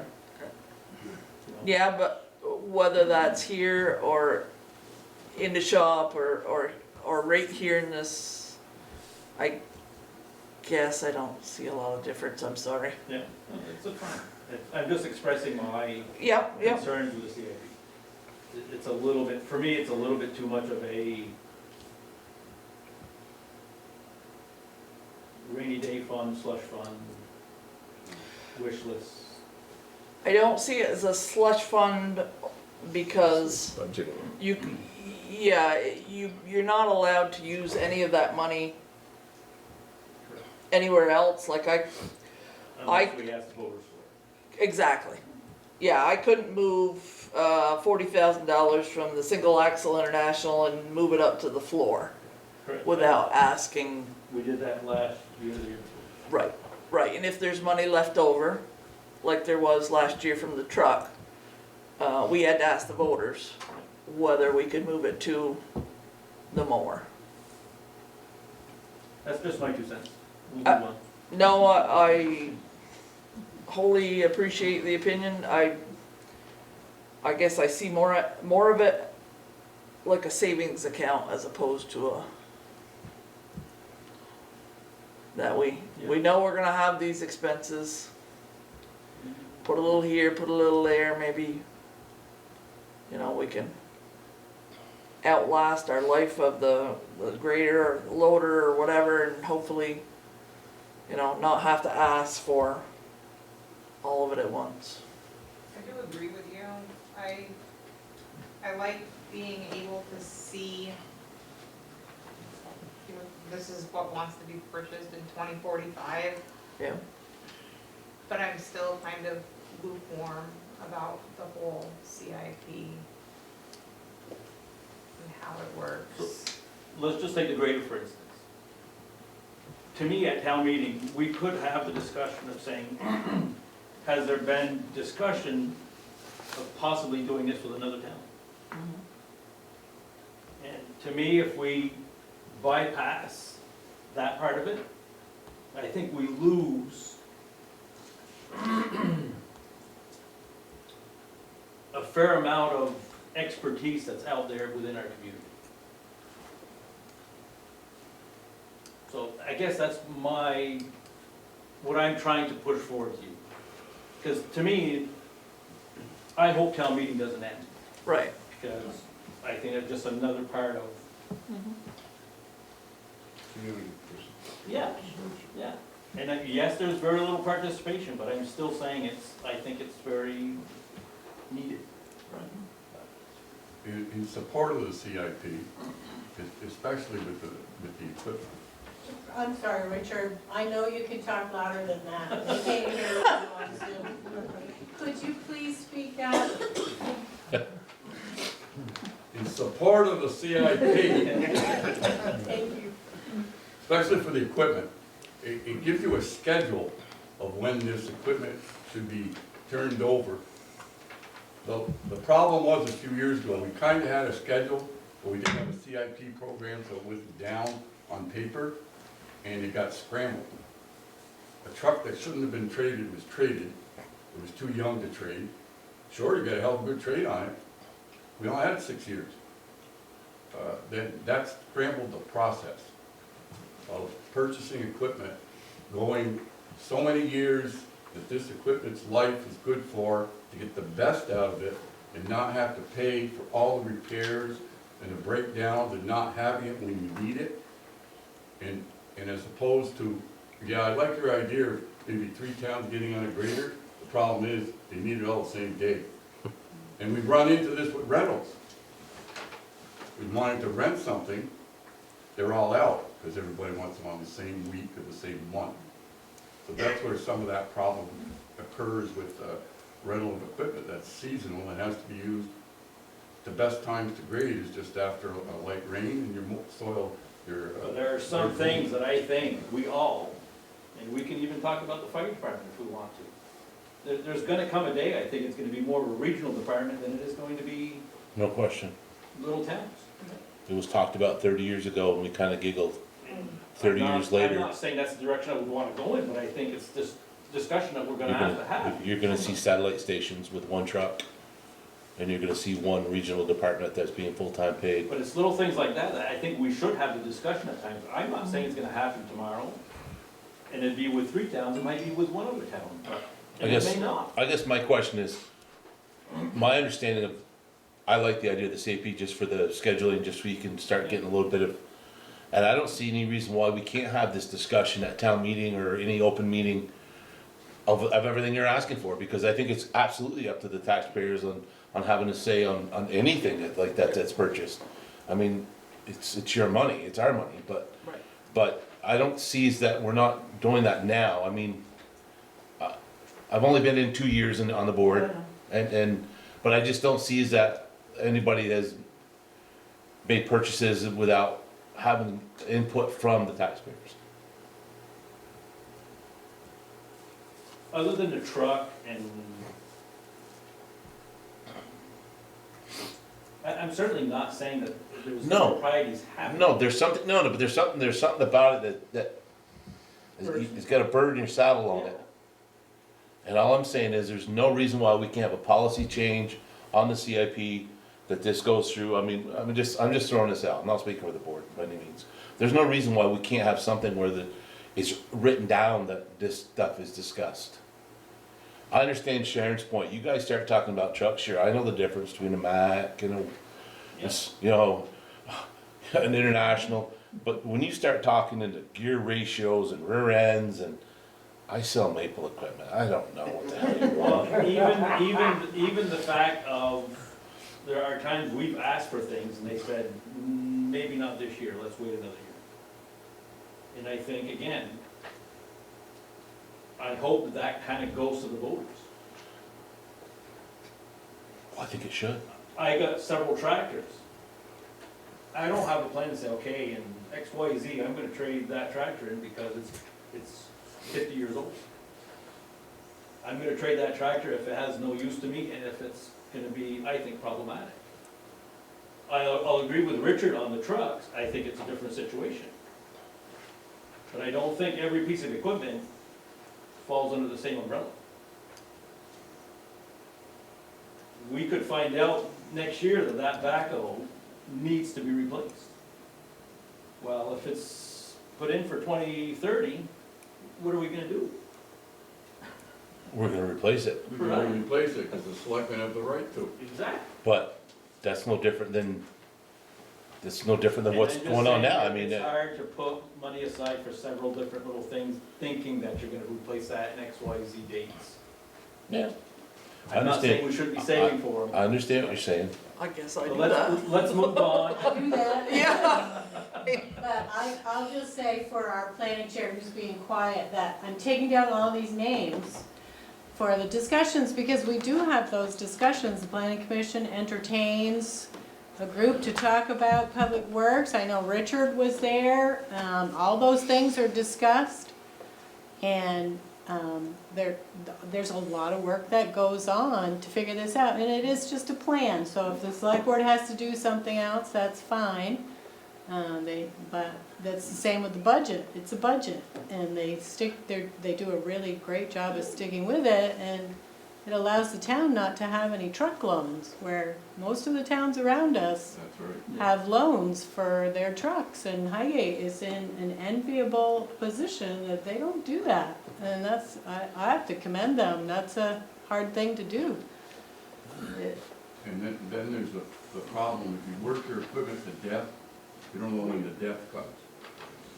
We're glad to hear, Henry, that you want to be He's here. gonna be there with you next year. You know, that's what we want. Right. Absolutely. You know?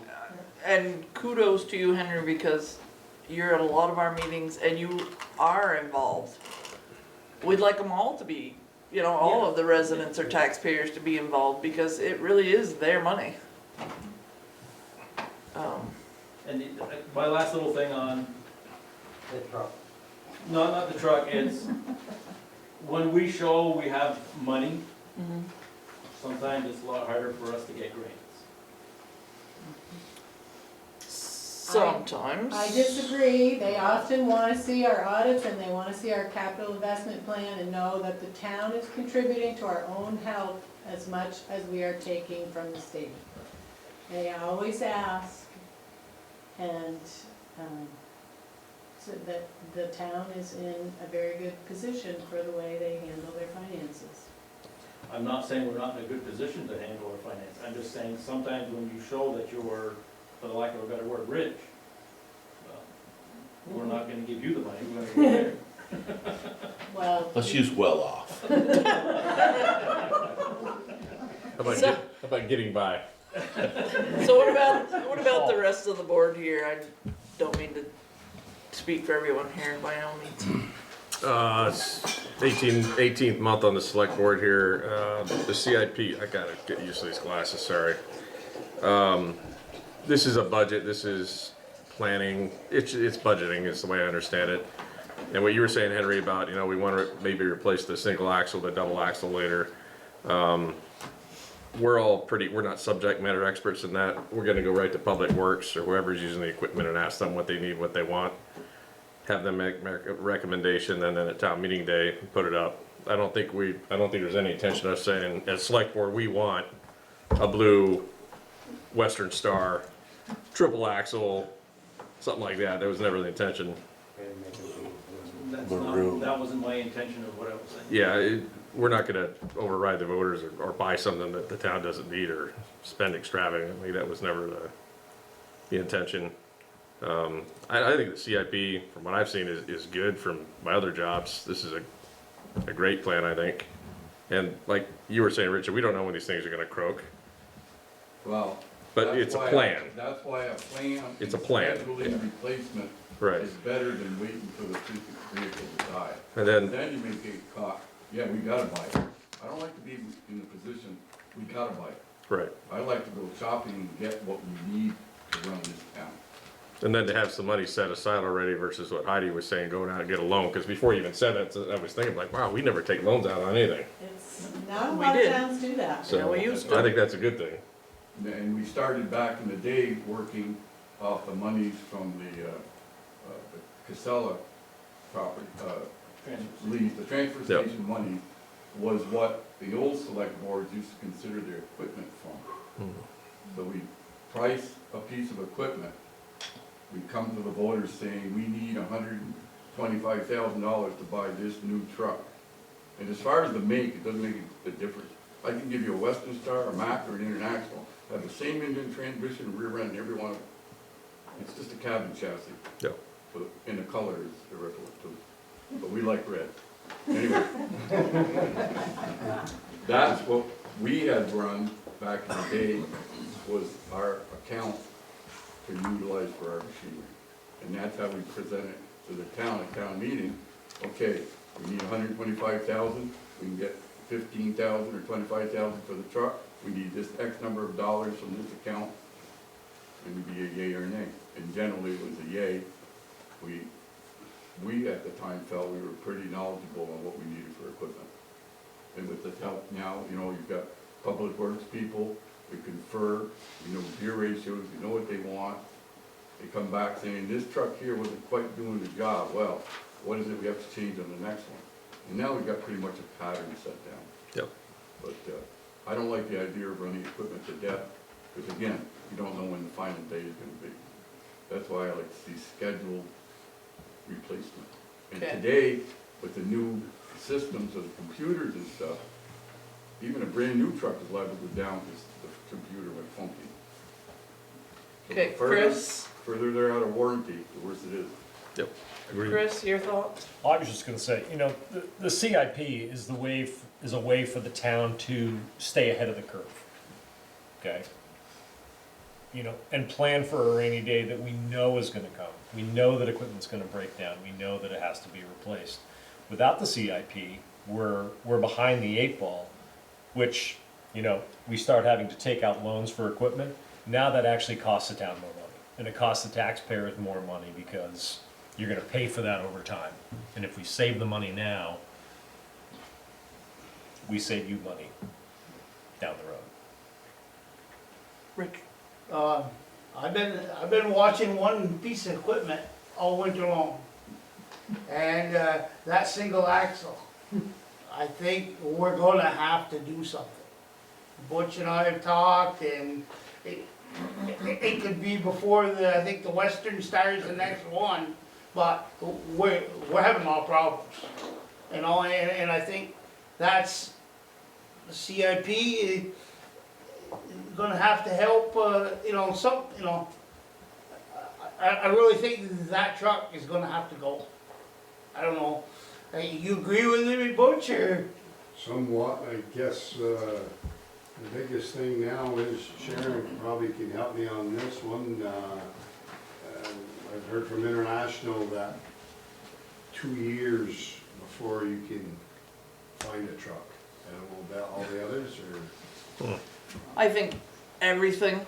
I don't care if it's a roll of toilet paper, a truck, a motorboat. I think everything is difficult to find right now.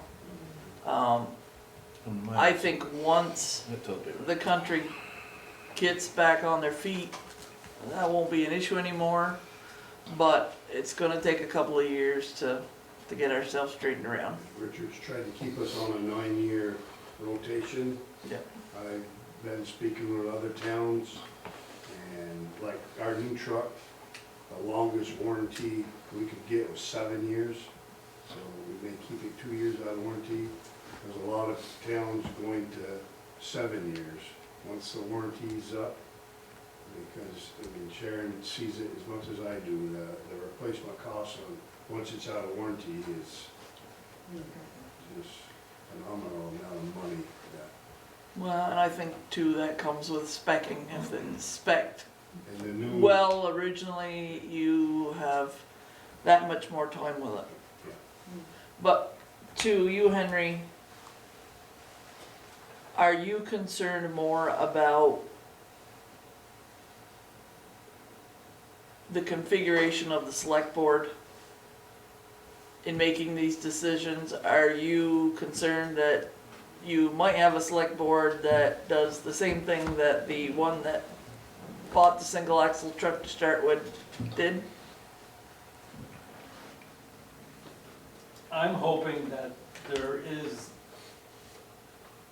as much or more voter engagement as prior.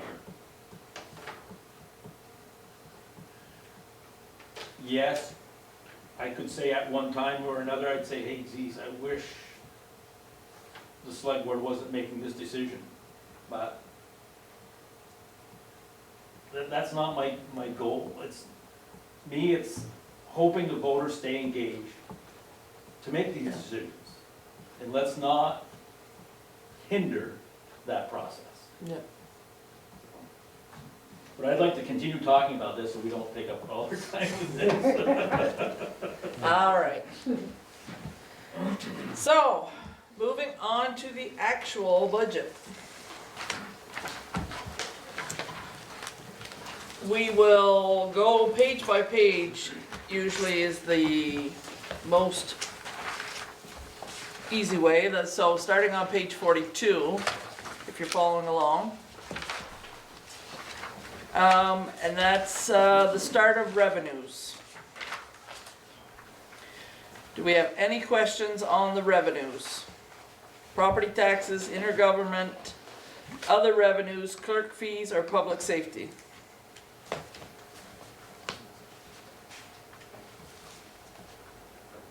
Nope. Okay, page 43. The total general revenue fund, development fees. Now we go on to expenditures. Select board, no change. Town administration is up $1,136. That is a cost of living raise.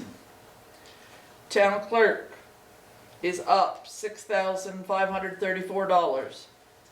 That is a cost of living raise plus a cost of living raise to the public meetings clerk. Do I have any questions? Page 44. Listers are down $5,229.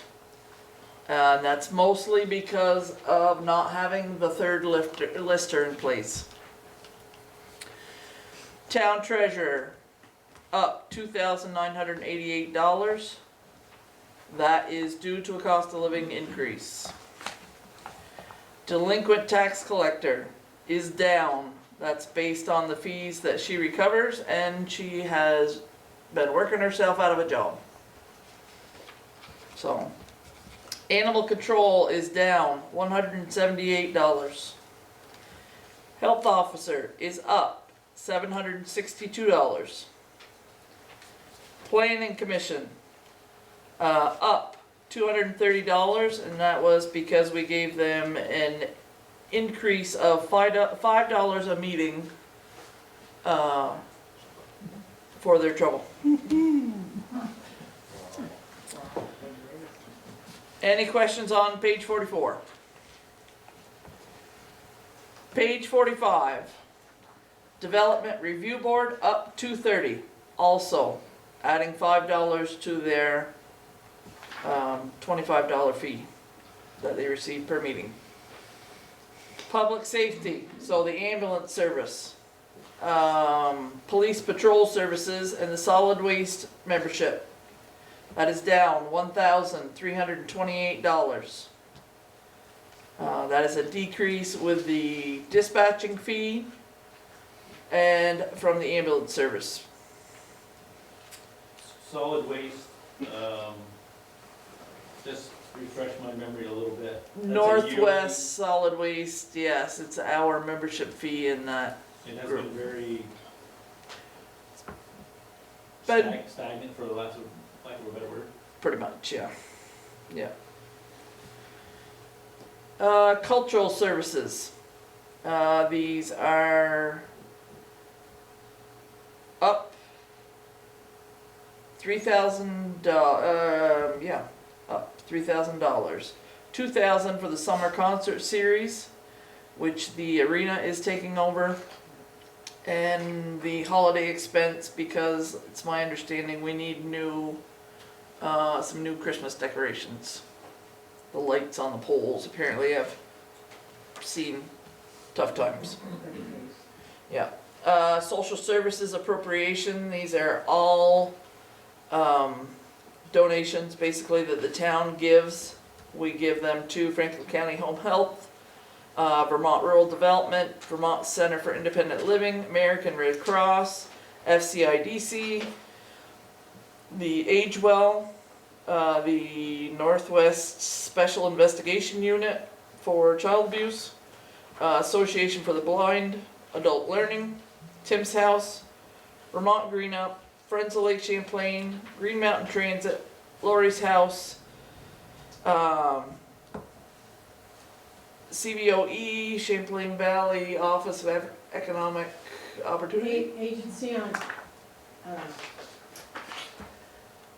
it's elderly aging, sorry, Champlain Valley. Agency on Aging. That wasn't on my acronym list, by the way. I'm gonna look it up while you continue. Yeah. Vermont Rural Fire Protection and the Vermont Family Network. It is an up of $5 whole. Any questions on page 45? 46. Town operations. We are down $4,784.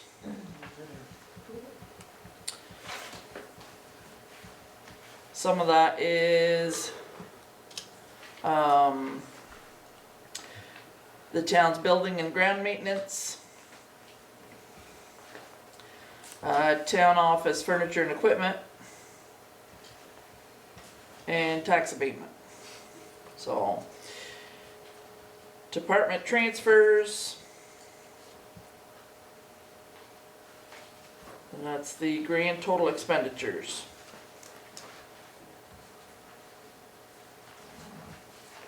Do I have any questions on those figures? Okay, on to page 47, the fire department.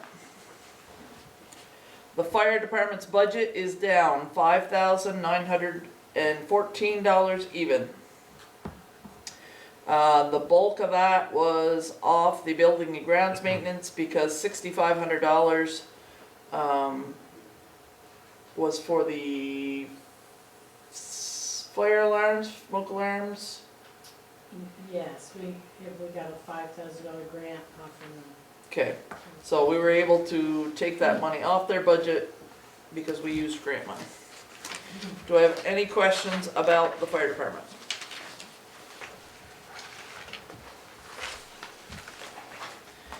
Okay, page 48, cemetery. The cemetery is up $41,000. I know this is gonna cause questions. The part of that reason is because the cemetery behind us now is part of the town, and the town is responsible now for the upkeep and mowing of that cemetery. That was the purview of the Ploufs, and they took care of it for years, but now the town has it, and the cemetery commission has various projects they want to do to all of the cemeteries. They asked for $64,000, we agreed to give them $50,000 if the voters so approve. That includes mowing, tree removal, ground repair and maintenance, stone cleaning, fence install and repair, and cornerstones. They have had some issues with property lines on the cemetery here. The road as you drive in, most vehicles bottom out, so they want to do some repairs there. And the cemetery in East Highgate, Kyle can speak to that. They've had serious damage there. They thought it was pigs rooting up the cemetery. Turned out it was a flock of ravens. They got them on game camera, and they literally tilled 3/4 of that cemetery. They tilled it. Which cemetery, on The one Main in- Road or in the The one on Hannah, On the Hannah Road. on Hannah, over by McAllister's farm. That's why they thought it was the pigs. But they've got these ravens, and they literally tilled. So there was 5 ton, Butch, 6 ton of lime put down. The grounds, the grounds is really acidic, and so that's what it was. So that was put down, pelletized lime, and that needs to be reseeded, mulched, and obviously the spring of the years when they get some rain is the best time. So it was literally destroyed. Okay, Parks and Rec Fund. So go back to the cemetery. Yep. So can you explain the mowing part, why that's so much more? Because they inherited this cemetery. That cost $20,000 to do that? I don't know what the number was before. It was, it was 9,000 before. And 29,650 was the lowest bid that we received for the mowing of all of the cemeteries in Highgate. Oh, not just this one. Correct, all of them, except for the Catholic Church, which is owned specifically by the Catholic Church. But all of the other ones that the town is responsible for, that was the lowest bid, and that was put out to the public. There was no one else that even wanted to touch it for that. But if anyone's interested, we will be looking for somebody next year because the person who is currently doing it is unwilling to do it anymore. So, any other cemetery? Okay. Parks and Rec.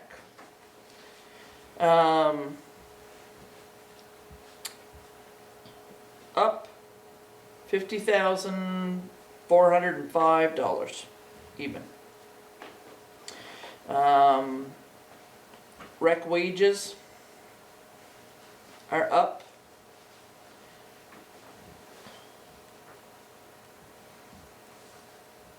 And building and grounds maintenance is up. Professional development is up. Now that they have interest in some part-time help, plus having the new director should help pay for himself. He's been, along with Ada, the librarian, they have gone out and gotten just a $32,000 grant this summer. So they are doing extremely well. And plus they will have money that's given to them since they are our largest COVID loser in the town. And that was through no fault of their own, but through the state of emergency by the governor. Any questions there? Page 49, the library. The library is up $5,723. That is a increase in salaries. And it's also the first time we are offering a stipend to the trustees. The trustees have never had a stipend before, and when we were without a librarian, Miss Virginia and Miss Rebecca were pretty much trying to run the library on their own. So the library trustees had a lot more responsibility than what one would expect of a meeting a month. So the board did agree to give them stipends as well as everyone else. Any questions or concerns about the library? As I said before, Ada is a godsend. She has been bringing in tons of money for kids, older people, all kinds of programs, and really has done an awesome job, as well as the trustees. If we include the grant that Ada received with the rec together, she's brought in about $78,000 in cash grants. Yeah. Plus on top of that, like in-kind grants of books, of seeds, of tuition covered for conferences. She's done a great job. Yeah. And she's allowed the trustees to have a life again. She does a better job than we do. Any other questions for the library? Okay. Page 50. The Arena Fund is up $21,727. 10,000 of that is in facility wages. That is also included a rec board stipend, because they as well did not receive any stipend before. And they are also a group of people that put in way more time than a meeting a month. They are very dedicated and put in a lot of time and effort, and we're very lucky to have them as well. There's also an increase in natural gas and propane, just because of the current market we have. We also have an increase in service contracts. And then the arena is going full force into their spring programming. And I see that some of their programs are already full with children, so that's fabulous. Do I have any questions about page 50? Okay. CIP we've already discussed, so that was page 51. Page 52.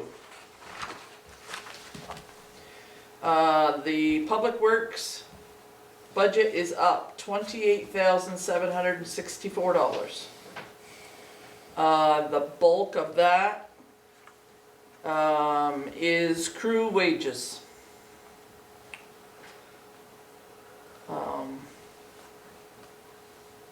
The board had met with the crew and Butch and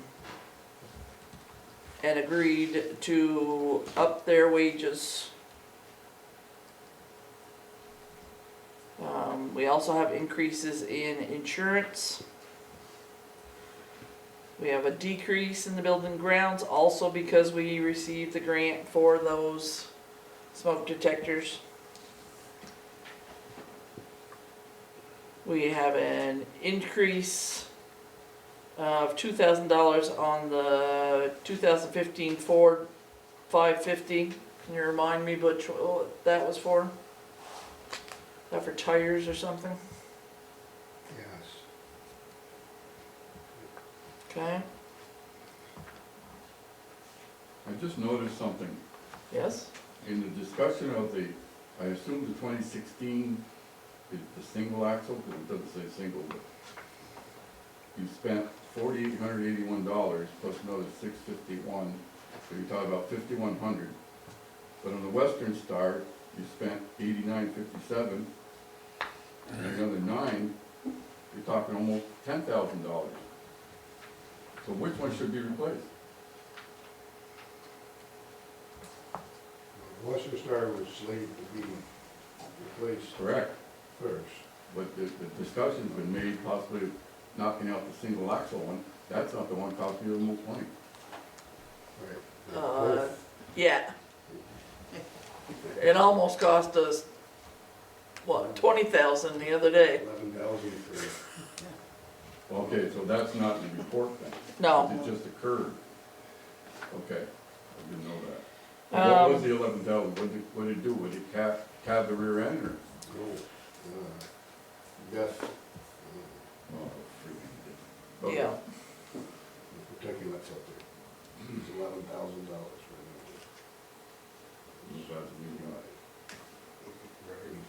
Could you say it this way towards the camera so we can hear you, please? Big louder, but What was for the issue? a death fluid, diesel protective light filter Okay, that was rusted out. I understand no more. This whole about truck. this and that. Sharon knows a lot of the things that, Yeah. the brake things, the brake valves and the Yeah. salt or whatever is on the road stays so corrosive. It's, Yeah. some of them, that truck is on the second, third valves that are up under the frame that salt and brine eats them. Yeah. Yeah, I think it'll be probably a race to see what needs to be replaced first, but unfortunately that single axle probably is not gonna make her, her replacement date. Well, that was a case of misunderstanding what they were doing. So are the issues because it's a lighter truck, or is it the issues because it's, Some, it's both. It's a light truck and Yeah, cause when you put the wing on that, bonds.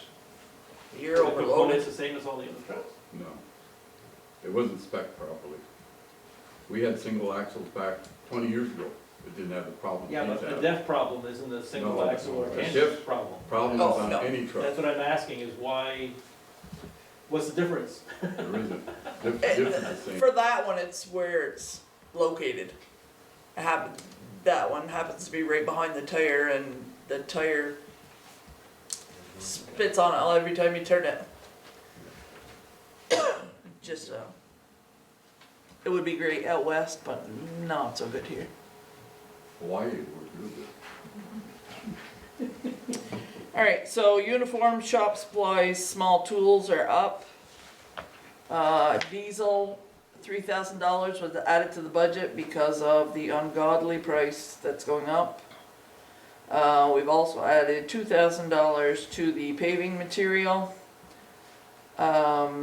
$5,000 to winter sand.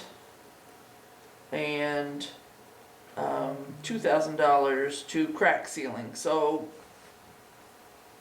do you want to explain why the winter sand and what crack sealing is for the people? Well, the winter sand, we've been getting it out of the land that the town acquired from On the frontage road, yeah. from the cellular to the, not cellular, Solar. solar. Yeah. Solar farm. It is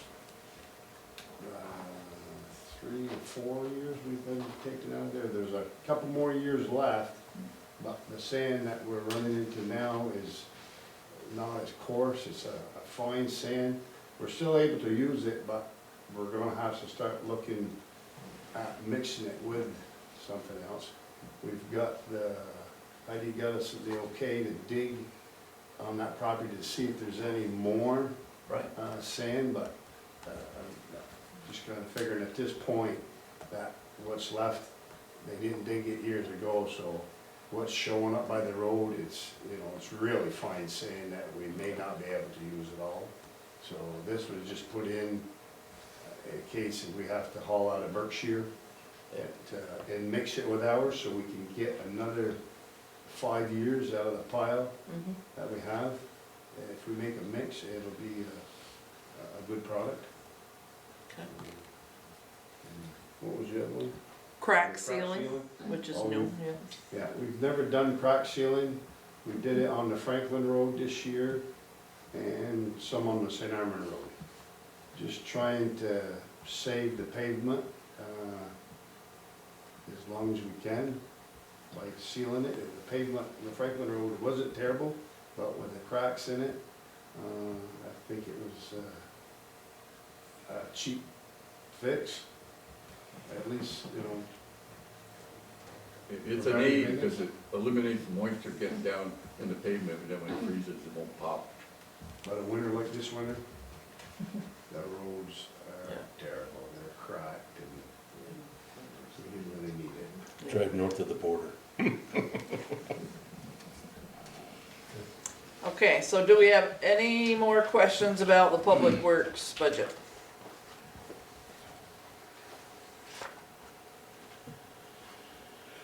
Okay, computerization and preservation fund is a 0 budget change.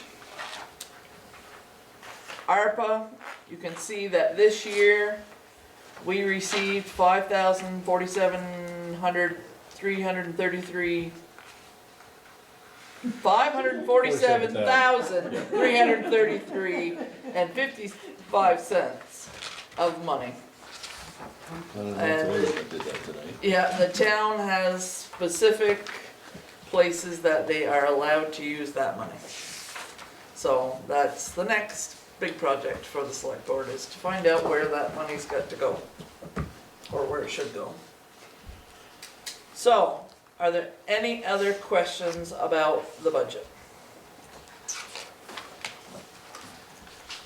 The budget, the taxes will be up slightly for the municipal. We tried to make it as fair and comprehensive as we could. We don't want to overburden the taxpayers. We understand we are all taxpayers and are trying our best to keep things under control but still move forward. If there's no other questions for the town part of it, I'd ask Chris Shepherd to speak to the school part of it, since we don't always see their budget, and their budget meeting is tomorrow night, correct? Tomorrow night, I believe at 7 o'clock.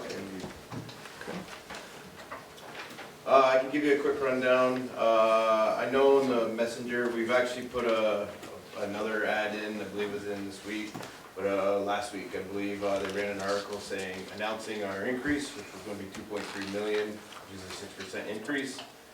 What they didn't announce was the effect on taxpayers. And if you boil it down for the town of Highgate, it boils to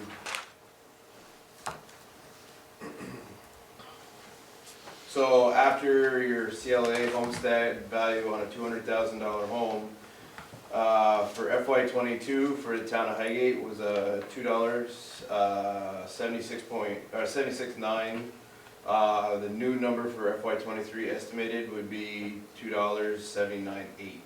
So it's a estimated variance of $29 on a $200,000 home. So in the town of Franklin is a very similar increase. In the town of Highgate, Franklin's a little higher. In the town of Highgate, Swanton, excuse me, is actually a decrease, a very slight decrease. The reason there's such a large increase is what we did with all the grant funds that the positions that came from that, we put them into the budget. Now, once the funding goes away, will the need for the positions be there anymore? That would be something that the board will have to evaluate. Most of the positions have been around either nursing because of the increased testing and, you know, everything that goes with COVID. And then there is some regression in scores and whatnot, so we need more help to bring our kids back up to where they need to be.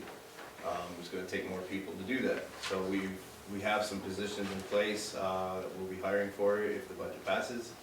But we put all those positions in the budget even though they're gonna be funded from grant funds.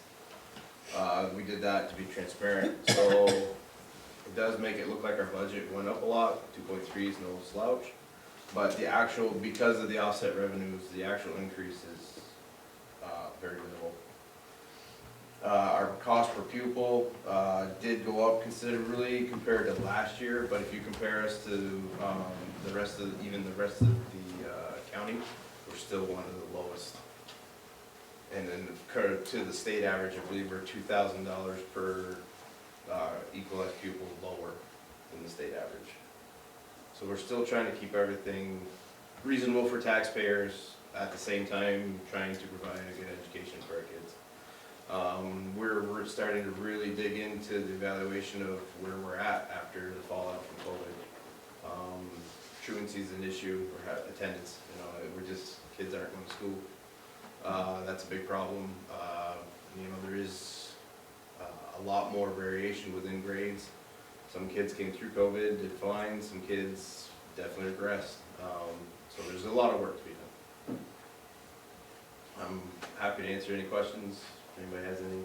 How much is the cost per student right now? Equalized pupil our estimated for our current year is 15,266. For next year, our estimated cost would be 16,672.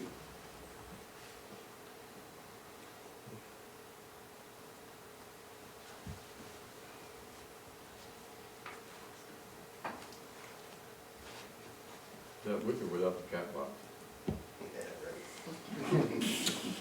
Chris, I don't know if you can answer this or not, but I'm curious if the school, if your board has heard anything about the mask mandates in school. Is that being led by the state or is that by the federal? What makes your determination for Missisquoi and this district? Okay, well, that's a loaded question. The very next meeting that the board will have, it would have been scheduled for the 1st. Obviously, we can't have it on the 1st because we wouldn't be able to get people sworn in. So we moved all the meetings in March back a week. So the first meeting will be March 8th, and one of the items on the agenda will be the mask mandate in our schools. I'm just curious if It's the board's it's each board's choice. That's what I'm asking. To be quite frankly, it was quite board discretion in August. The governor laid it out, that is his recommendation, that we follow the recommendations from the Department of Health and the Agency of Ed, but at the end of the day, they put it in the board's discretion. In the state of Vermont, there was one board that chose not to follow the mask mandates, every other board followed. That being said, now the rules are changing. The governor's had an announcement, I believe last week, that they're planning on changing the rules. And as of that announcement, they're basing it off vaccination rates. Our school would not qualify per the vaccination rates. I can't speak for the board, to be honest with you. My term is up in a week. And there is a vacancy in Highgate. Somebody wants to take my position. There's no one. No, I'm not trying to put you in I'm not trying to corner you on a position. I was just curious, what makes a determination? I'm not asking you. It's board discretion. There is a discussion, because the issue the board has said right along, is we do not want to segregate children. So if kids are vaccinated or not vaccinated, we meet these criterias. Basically, it's an all or nothing. I can't say which way the board's gonna vote. We haven't had the discussion yet, but it'll be an all or nothing. We're not gonna do this where some kids have to, some kids don't. chances are the state's gonna lift the mandate, even the recommendation in March anyway. But the first meeting, March 8th, the board will be systems. Thank you. Chris, I have a question. What is your student population increasing or decreasing, and by what amount? I believe our population is a slight decrease this year. Our equalized pupils, the actual number we use for our equation for 2022 was 1,822.97.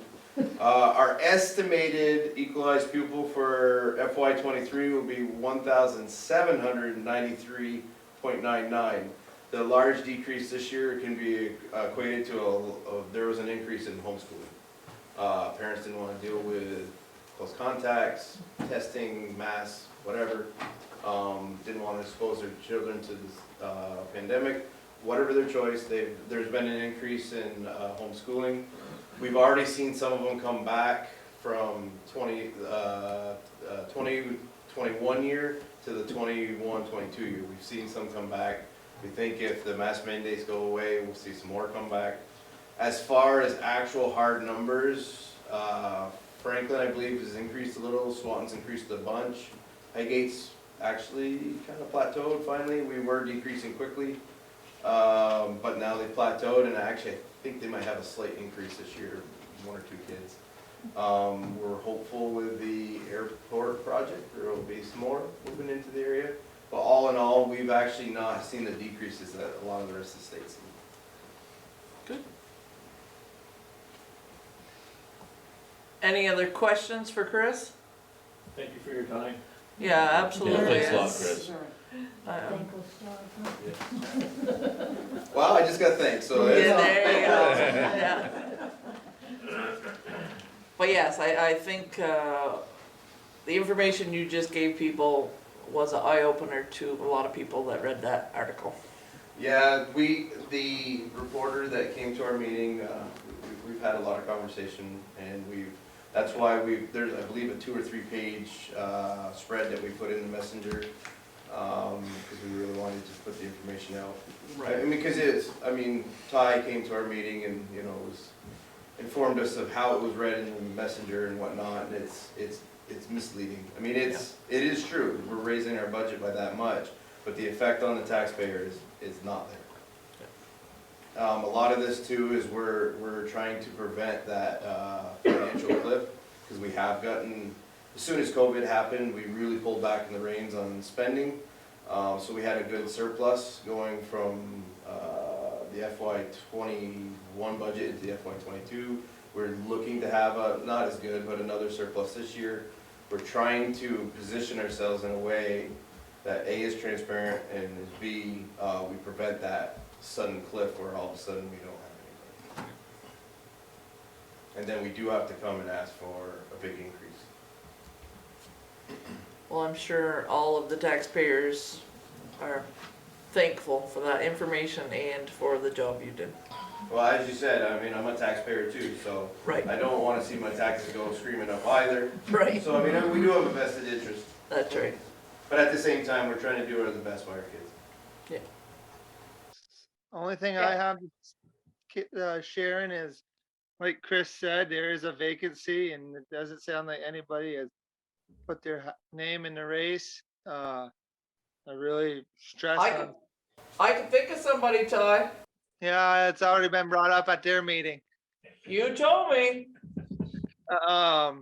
But in all seriousness, Highgate has 3 spots on that board. We really need to have 3 people in those seats, so that we have Highgate's interests in that school district filled. So, and I won't be one of those seats. Come on. So does somebody get appointed to that position if it doesn't? It would go to we would, just like the select board, we would request, letters of interest, and then it would be an appointed position for the remainder of this